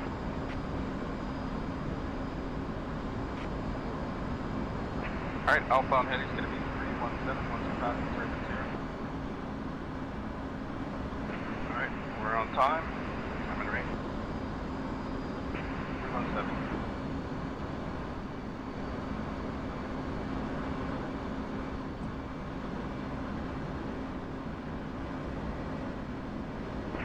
Rolling out 317. Switching to pace. Double checking the speed, we're a little fast, taking a little bit off.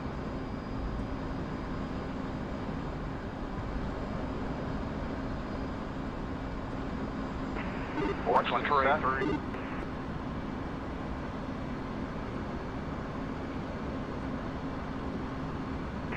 Alright, 8 minutes and 31 seconds. We're looking for an excavation site.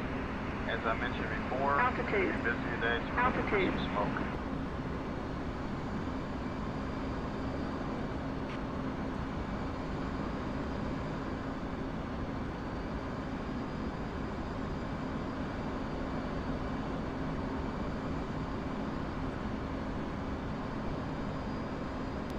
Argos, how we doing?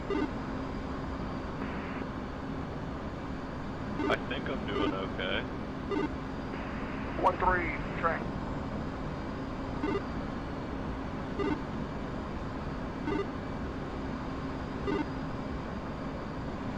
Scooter, you up? How you doing? Yeah, I'm right here to high left. Gotcha. Alright, looks like everybody's doing good.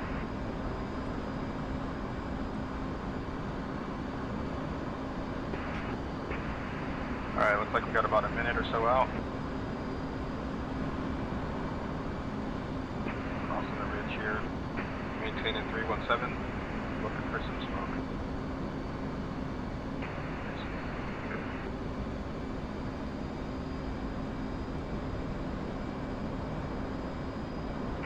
Alright, I see some smoke off to our right here. So this is an easy dip over to the right. Tally on the smoke.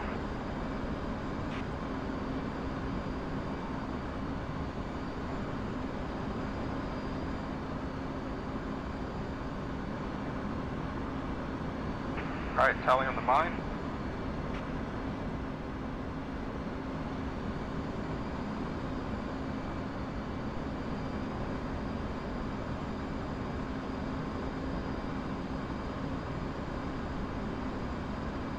And on time, coming left 309.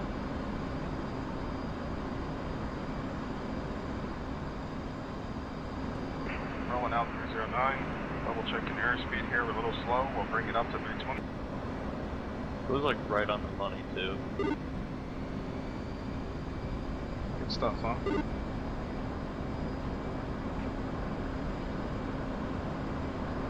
I was passing over 2 seconds. Alright. 320 is set. Maintain 309 here. Switching to page. We are now on page 5. And go ahead and start and then back down the ground here. Keep it low. Alright, we're looking for excavation equipment, so more smoke. Should be at 10 minutes and 45 seconds here. The speed is really high, so we're bringing that back down.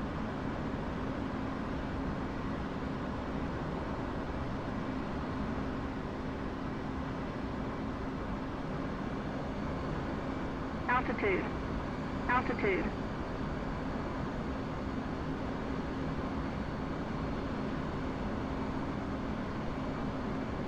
Alright, we're back at 420. Corrected back to 309. Alright, back 420, 309 is our heading there. Looks like I might see some smoke off in the distance. Alley, coming right to correct. Pull up, pull up. And we're looking to be there at 10:45. Pull up, pull up.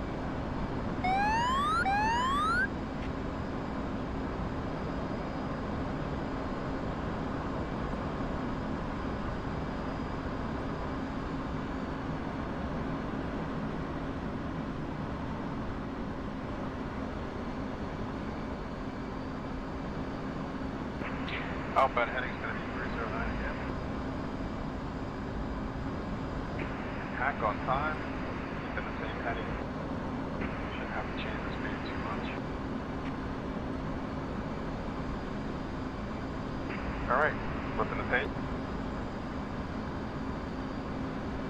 We're up on page 6 now.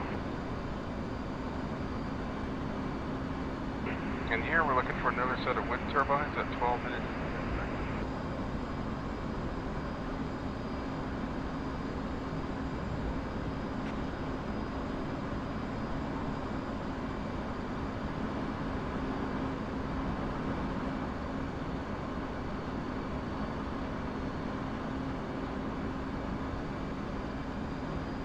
Ugly flight, encroaching in on is really dangerous. Copy, I think altitude. Yeah, he's luckily 1-1 is super tight in. It's encroaching on the Jason 4. Copy. Hey, Ugly, can you guys step it up maybe up to about 1,000 feet or so? Roger. Ugly, Roger. Alright, coming up on 12 minutes here. Seeing some smoke pretty soon here. Our wind turbines, I should say.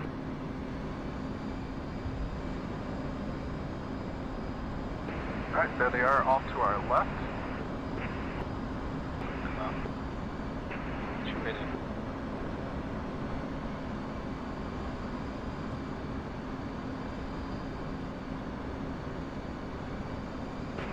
Negative town.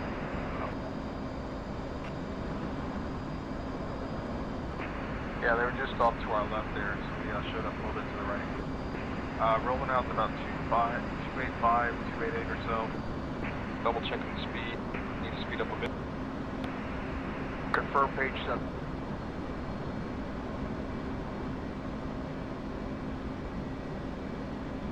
Affirm. And we should be page 7. Solid.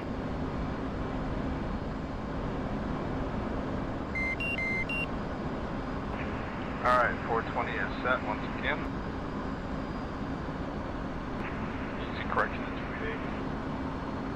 288. And here we're looking for another excavation site at 15 minutes and 29 seconds.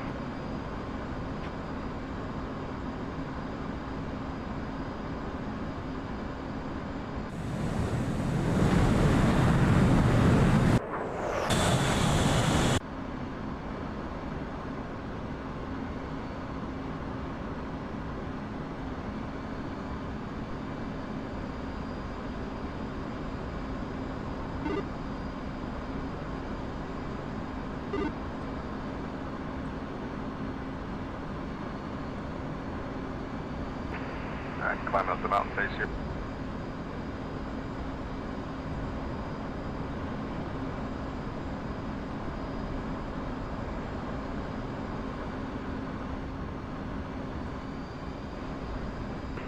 Alright, clearing the ridge. And we're looking for some smoke.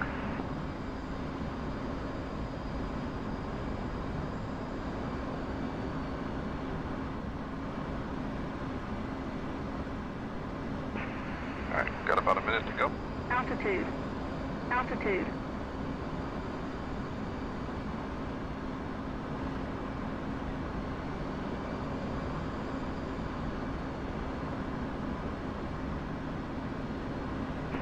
Alright, I see a little bit of smoke on the other side of the mountain ridge here.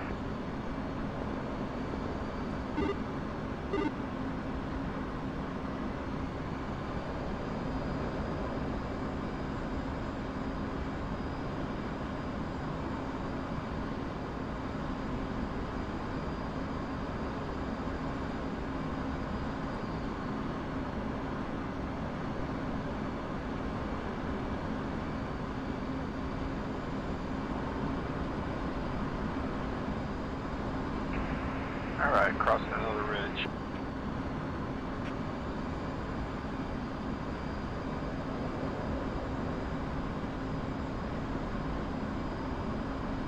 Alright, there's a smoke off to our left.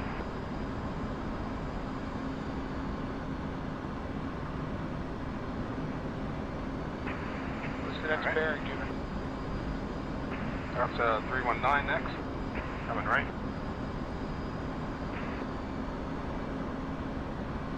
We're a little bit late on that, so we're going to bump up the speed a bit as we go to 319. Moving up to 360 knots.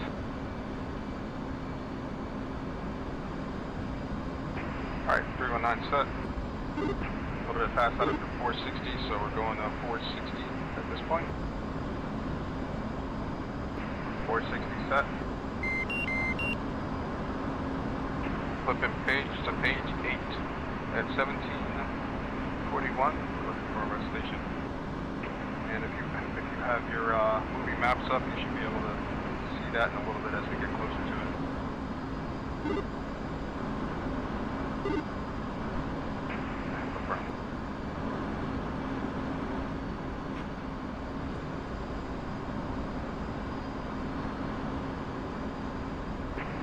bringing the speed back.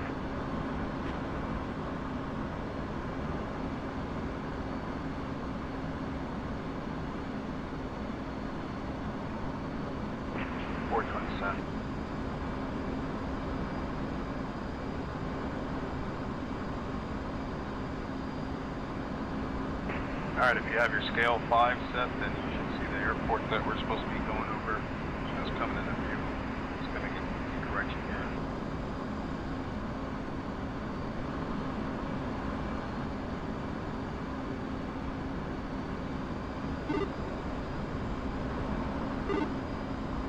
Copy.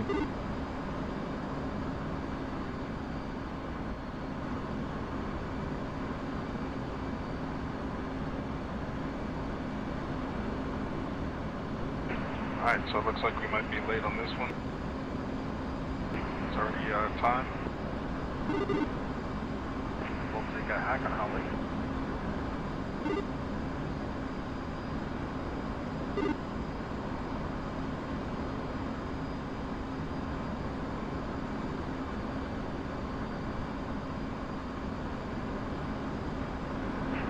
Alright, now sure, we're about 20 seconds late to waypoint, so we're going to go ahead and bump the speed up.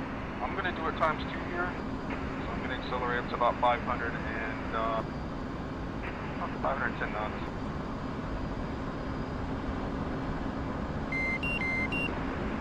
And 1-2, which side of lead are you? Right side. Right side, Captain. There's 460. Who's on the left side? Okay. Globes, maybe? That's right, I just want to know who's... Alright, we're about 500 knots here, coming up on the next waypoint. Switch pages if you hadn't already. We should be there at 1900. Looking for excavation site. That's the swoop off the nose. Show it's about 1900 now. We'll do another quick hack here.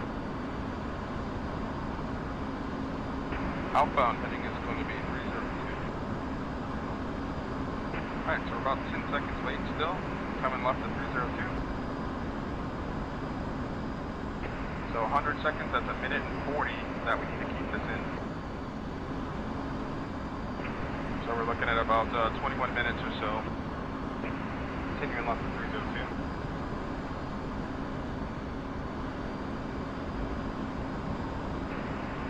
Yeah, about 21 minutes or so, we'll really anticipate taking the power back out.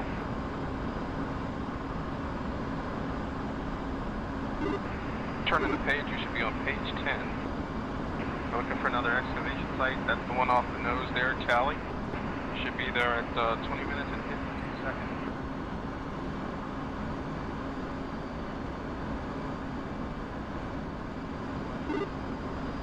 Sure, we got about a minute left for the correction here.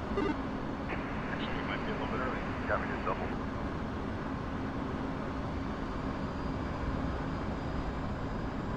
Let's go ahead and pull the power out.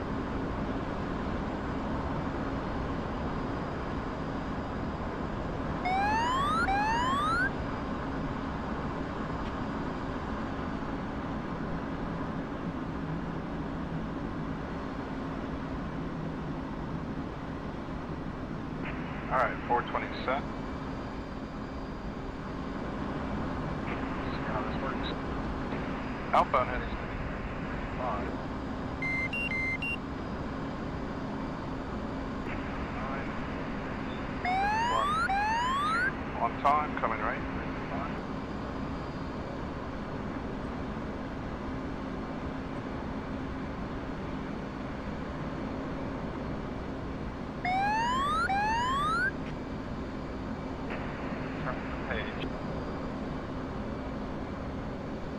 Alright, double checking speed here. A little bit fast at 425.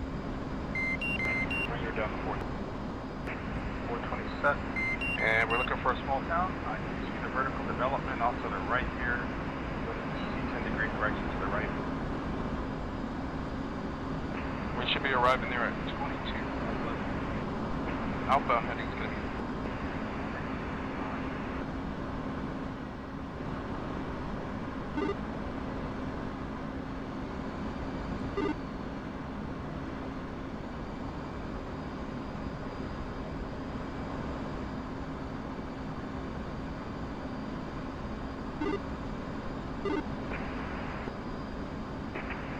right up on 22 minutes.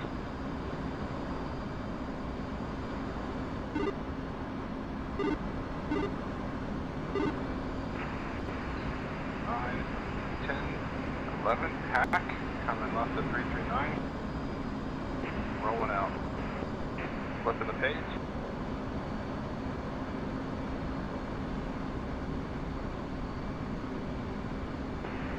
Page 12. That's right, should be up on page 12 at this point. Double checking the airspeed there a little fast, we'll bring it back down to 320.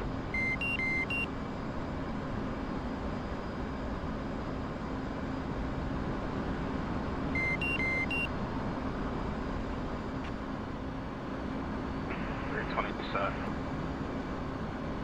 Alright, we're looking for another excavation site here. Should be there at the 2336. Look at this move.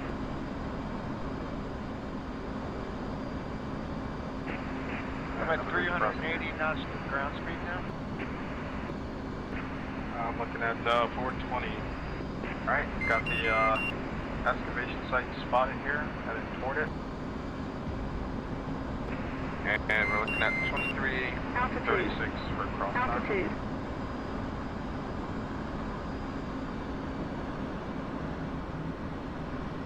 There's 30 seconds.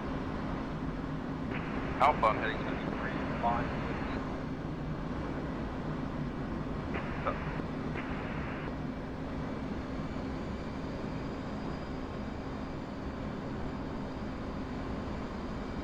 Alright, 356 is set. 420 speed is good. What's wrong, man? Flipping the page, should be on page 13. Alright, here's the big one we were talking about, the IP. We really got to nail this one to get it spotted up on the page there, make sure that we're heading over this thing. It tends to pop up kind of late, so I think I got it nailed down to what I'm looking for here. And I got it set on the moving map here. So it should be crossing the IP at 2447.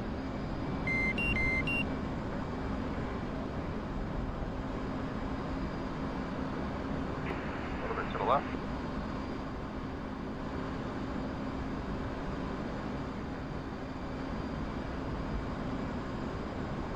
Alright, it's just off our wing here.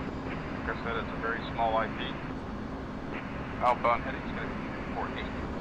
And hack, a couple seconds late, we'll bring the power up a little bit.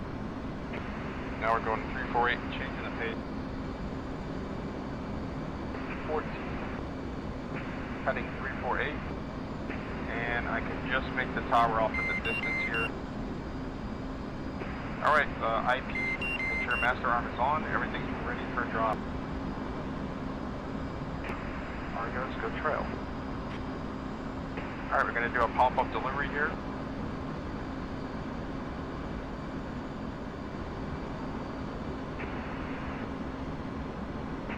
Alright, bringing the power back a bit. Back to 420. Alright, we got a mountain ridge off to the right here. As soon as we pass, or as we're passing that peak, that's going to be my cue for the pop-up here. Copy, 1-3 will be pushing in, slot 3. Just for the profile, I'm going to go ahead and bring it up to 500 knots ground speed.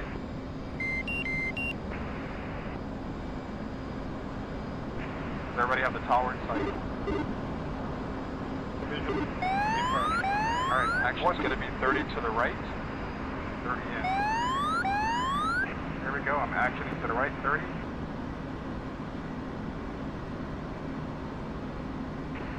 Set. A couple of potatoes here. Alright, 3, action right. Roll left, roll left. target sighted. Alright, it's level with my knuckles, rolling it.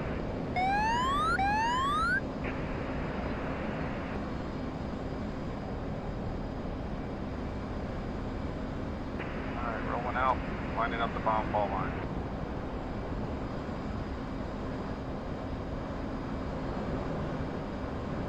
Here's the pickle, bombs away.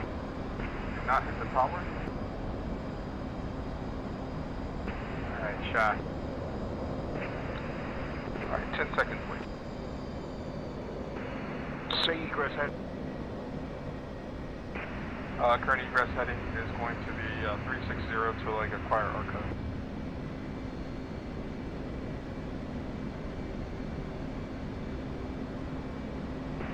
Pickle. Updated egress heading is going to be 070 on the 15. Slowing down to 300 knots.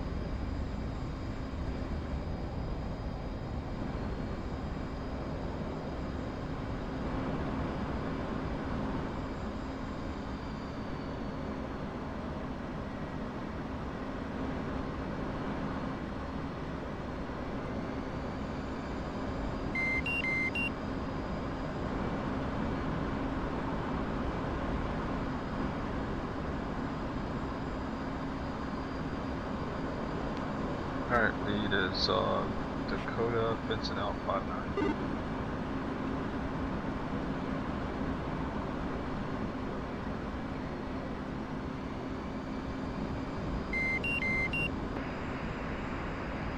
Dakota 59. Vincent. Ugly Bite, how you doing? Good to go, Jimmy. I think I'm off your left wing.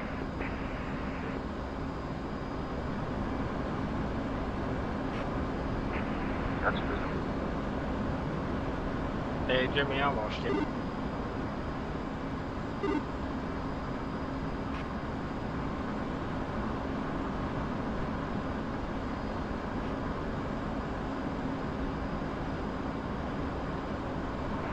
Lead, say 8. Lead is currently at 14 for 15, doing 286 knots, heading 105, sorry. And just for everybody that's alert, I'm currently at Angels 15, doing a heading of 105 at about 300 knots.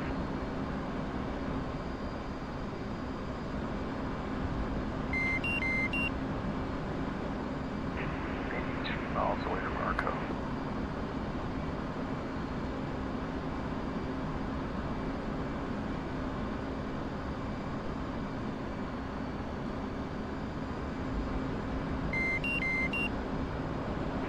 Jason 1-1, Ugly 1-2, saddle left.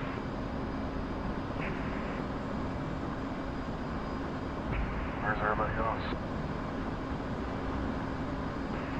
Catching up. Load out. Ugly 1-1 is coming up. Echelon left.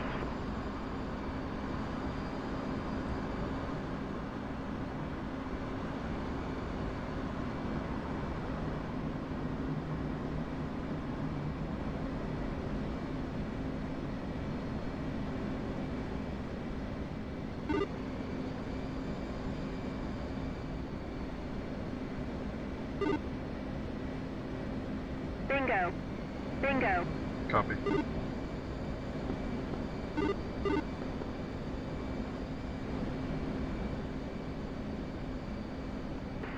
Ugly 1-2, fenced out 47. Ugly 1-1, fenced out 49. Ugly 1-4, fenced out.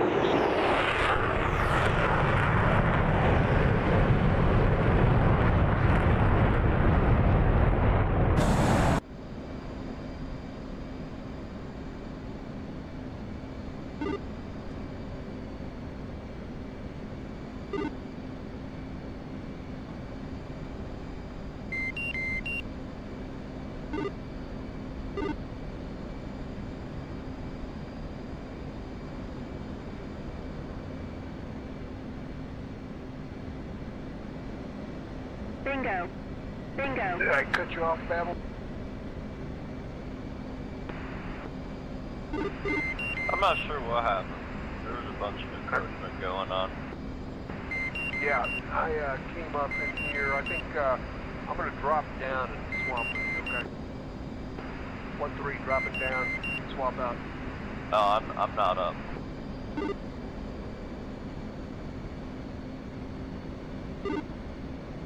Bingo. I mean, I can take this one. I Bingo. think somebody fell out of our flight.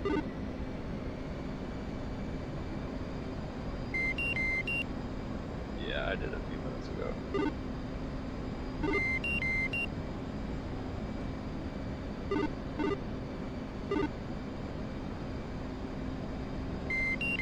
I can slide up and take Jimmy's wing over there. Alright. 1-2, go ahead and slip in. Bingo. Looks like Babel's out. Bingo. Babel's Unless dropped. anybody else is seeing something different, Babel looks like he's out. Let's see. Scooter, go ahead Alright, and grab 2. I'm gonna fill Everybody in else then. remain the same. 1-3's filling in. Shooter's grabbing 2.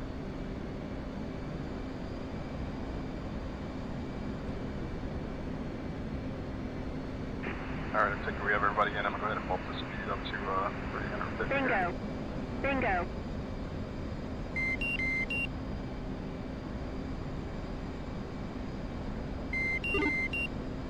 Argos, everybody tracking the new assignments here. Yeah, 1-3. As a matter of fact, we'll just keep assignments the same. So, Roger stay 1-3, Wing stay 4, Scooter stay 5, but Scooter, go ahead and take my wing. Alright, Scooter, slip in. Bingo. I'll leave your room. Bingo. Alright, coming in. I think we talked about this last time, right, Flitz?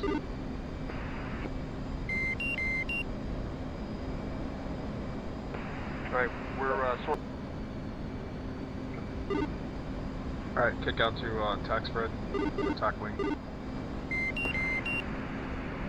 Kicking out. Bingo. Bingo. Arrow flights kick out the attack wing formation.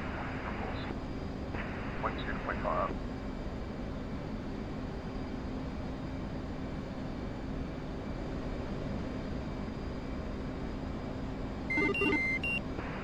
Alright, hopefully everybody had a good time here. We got recovery left for about 50 miles out from Arco.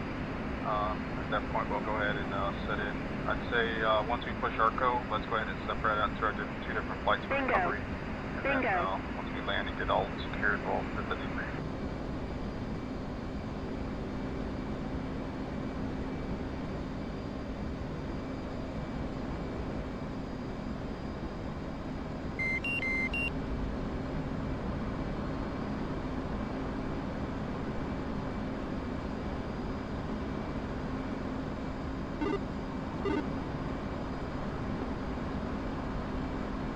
Bingo. Bingo.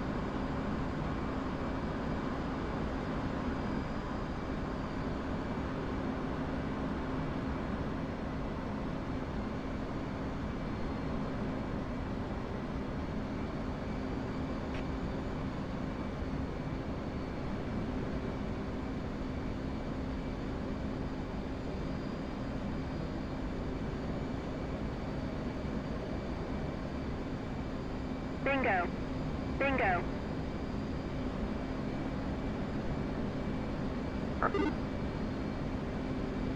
Alright, how did it go for everybody? Any questions or lessons learned or anything?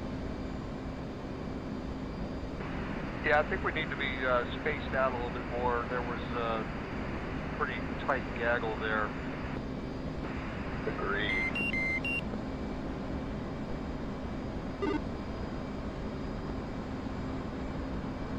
Copy. A lot of metal.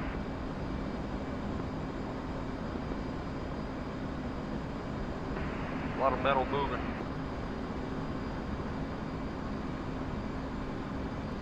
I take it the altitude difference didn't help out much. Well, and then I think I was actually looking at your left wing, and and that was supposed to be my element. He was flying up there next to me. But that's okay. It's okay. Yeah, then I was looking back up behind me, and that's when I saw Ugly up top.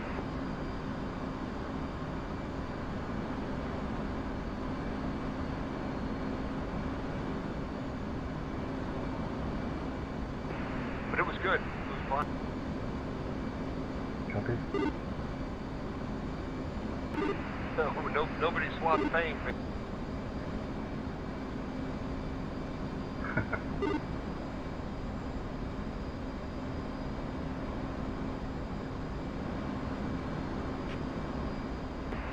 I am running that DLSS. How's that working out for you?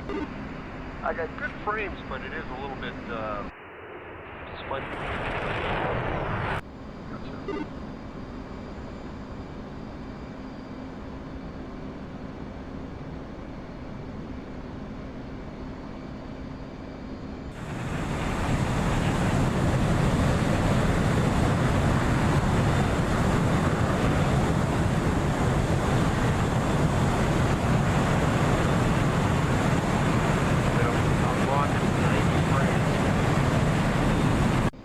Very nice. Yeah, it's a little smudgy though. I think I need to doctor it a little bit, but I think with the MSAA, I'd probably be running in the mid-50s. Jason 1-1, we have a fuel problem. Ugly 1-3's got 900 pounds. Can you recommend a divert? Some nice mountains around.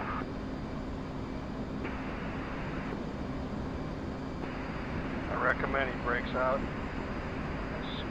Straight for MTB, get some milk.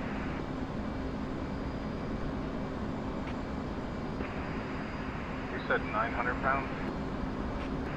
Yeah. That's affirmative.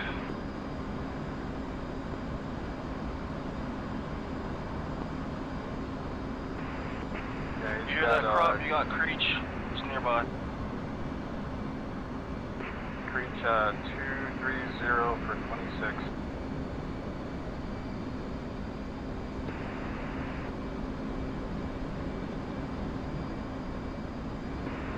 One 3 fuel state 40.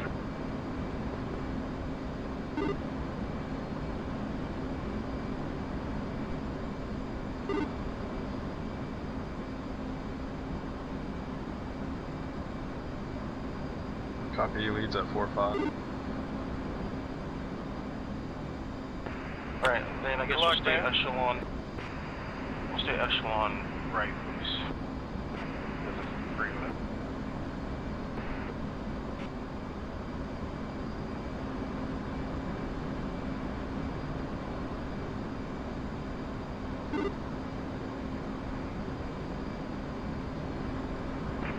Alright, 10 miles out here. Let's go ahead and start separating out into 2 different formations.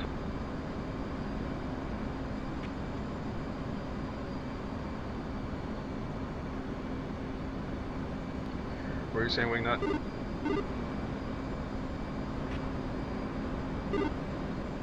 Copy.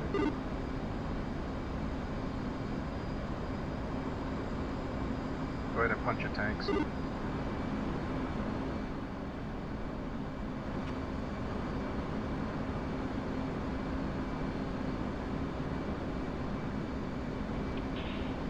Alright guys, we got about a 50 degree turn here, good about 440 knots, so we'll start the turn at about 3 miles out.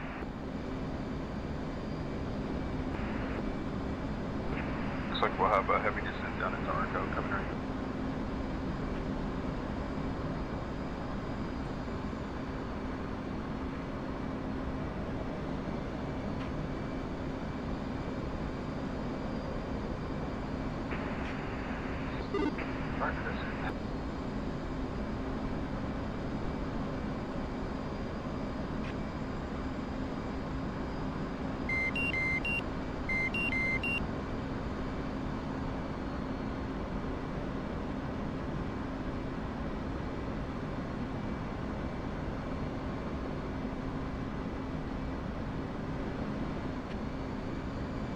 bringing the power back.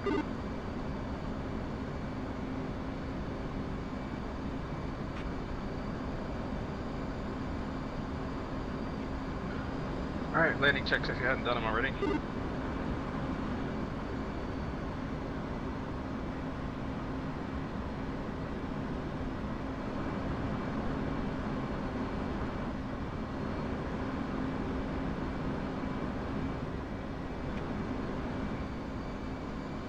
Wingnut, confirm your punch tanks.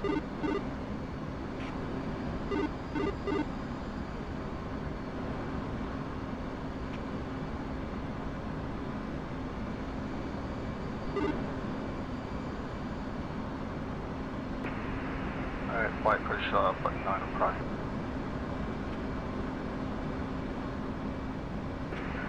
Nellis approach, Jason 1, flight of 4, approximately 21 miles to the northwest of the airfield. Angels 8 overhead, left, or 21 miles. Negative number.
Altitude.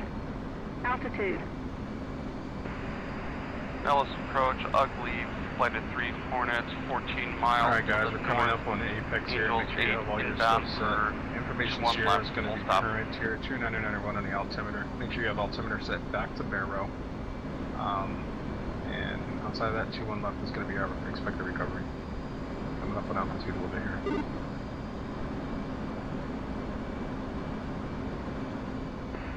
What?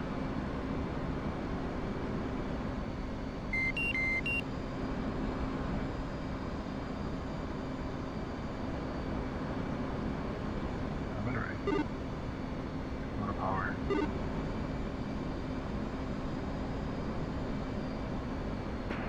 Approach Jason 1, apex now. Jason 1 switching. Flight push button 8 prime. Dallas Tower, Jason 1, flight of 4, inbound overhead brake runway 021 left.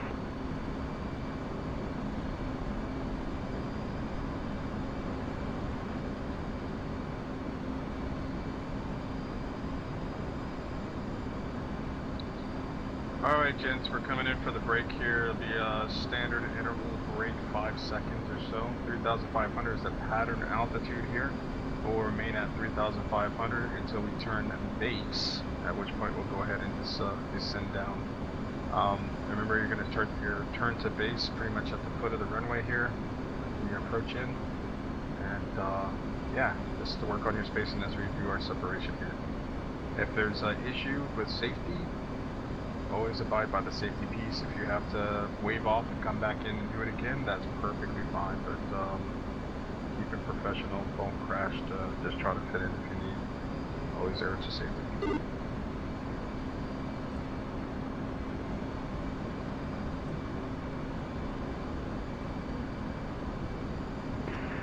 Tower Jason 1, clear for overhead brake 21 left.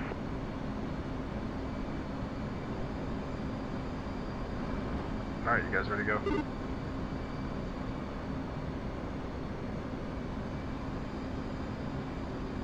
Bingo. Yes, sir. Bingo. Yep, ready. Alright, I'll drag us out a little bit here so we have some time space to slow down and interval ourselves. Alright, Tower Jason 1. Alright, here we go. See you guys.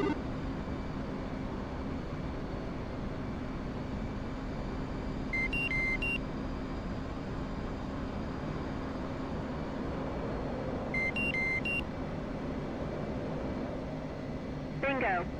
Bingo.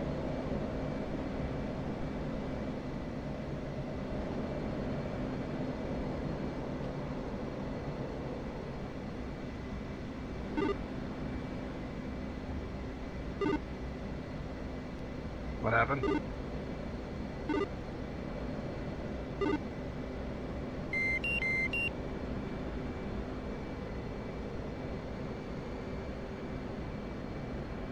Bingo.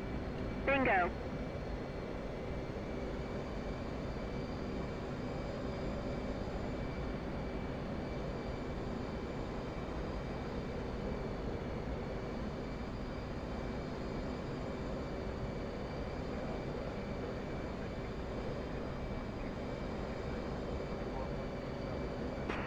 Tower Jason 113 to green at base, full stop to line. Bingo. Bingo.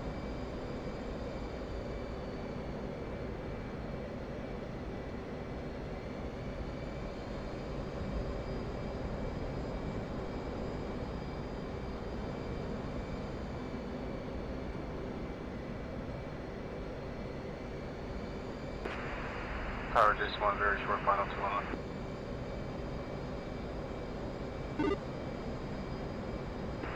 Dallas Tower, ugly 1, Bingo. 2, downwind, Bingo. 1 left.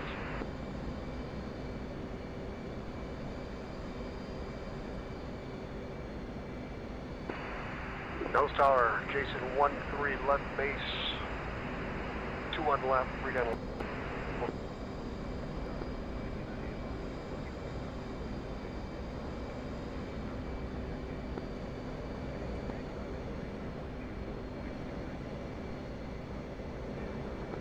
Bingo. Bingo.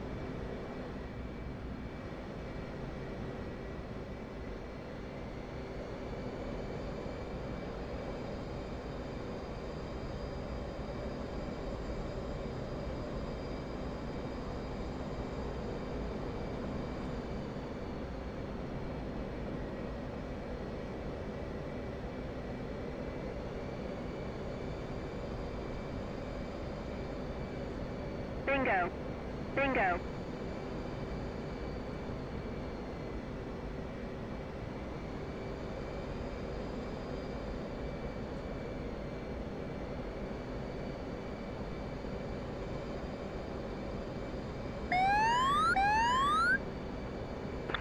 Nellis Tower, ugly 1, 2, left base, 3 greens, 2 on left. Nellis. Bingo. Bingo.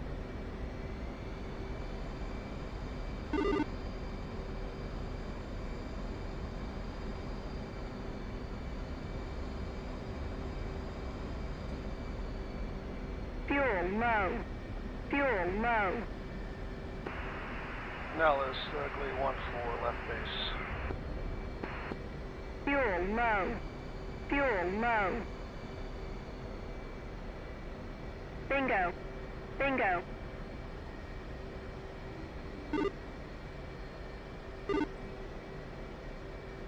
Nellis Tower, ugly 1, 2, short, final, 3 greens, full stop, 2 on left. Nellis.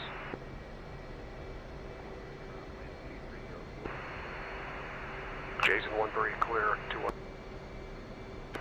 1-1's clear, 2 on.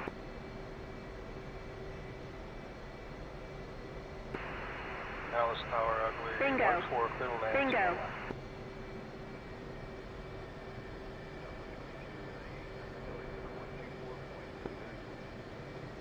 Fuel low. Fuel low.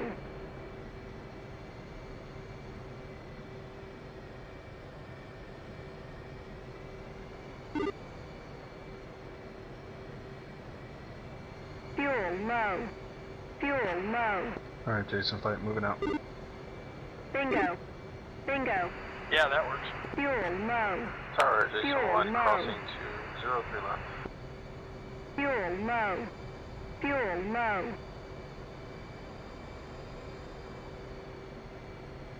Fuel low. Fuel low.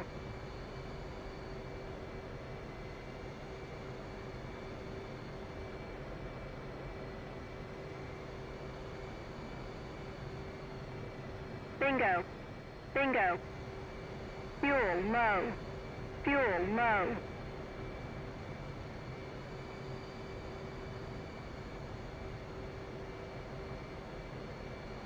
Fuel low. Fuel low. Tower Jason 1, clear the active 03 Fuel low. Fuel Flight low. 7 on prime. No. Fuel low. Nels ground Jason 1, Fuel flight 4, low. taxi parking. Bingo. Bingo.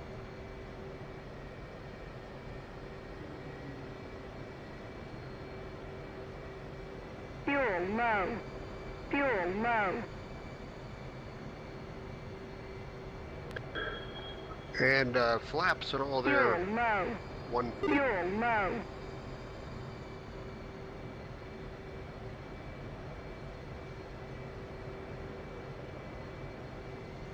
Fuel low. Fuel low. Bingo. Bingo.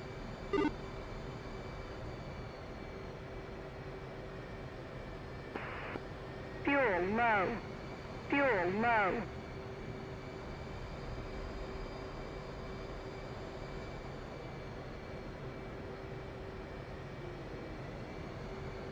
Fuel low. Fuel low.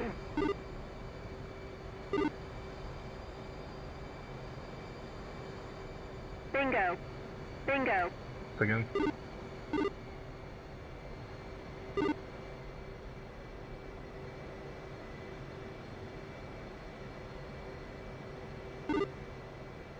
Fuel low.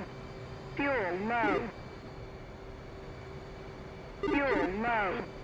Fuel low.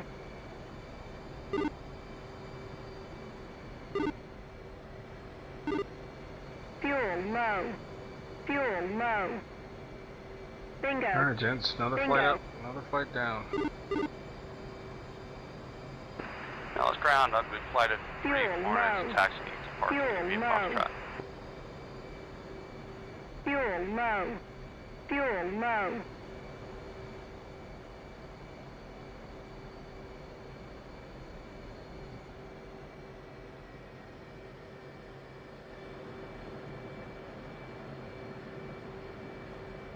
Alright, Scooter, Bingo. I'm just aligning Bingo. up this post here. Just basically line it up like the sights of the gun.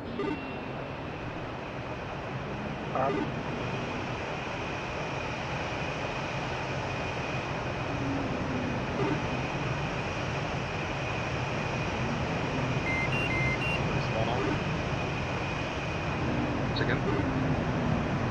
So that looks pretty spot on. Good. Yeah, that's good, man. Good job. Bingo. Bingo. Alright guys, I'll see you this way. Nice fight.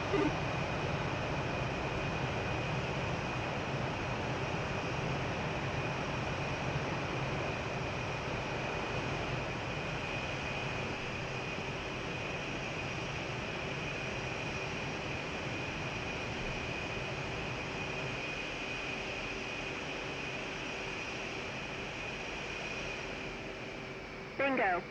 Bingo. Chief, place the wheel chocks. Copy. Wheel chocks are now in place.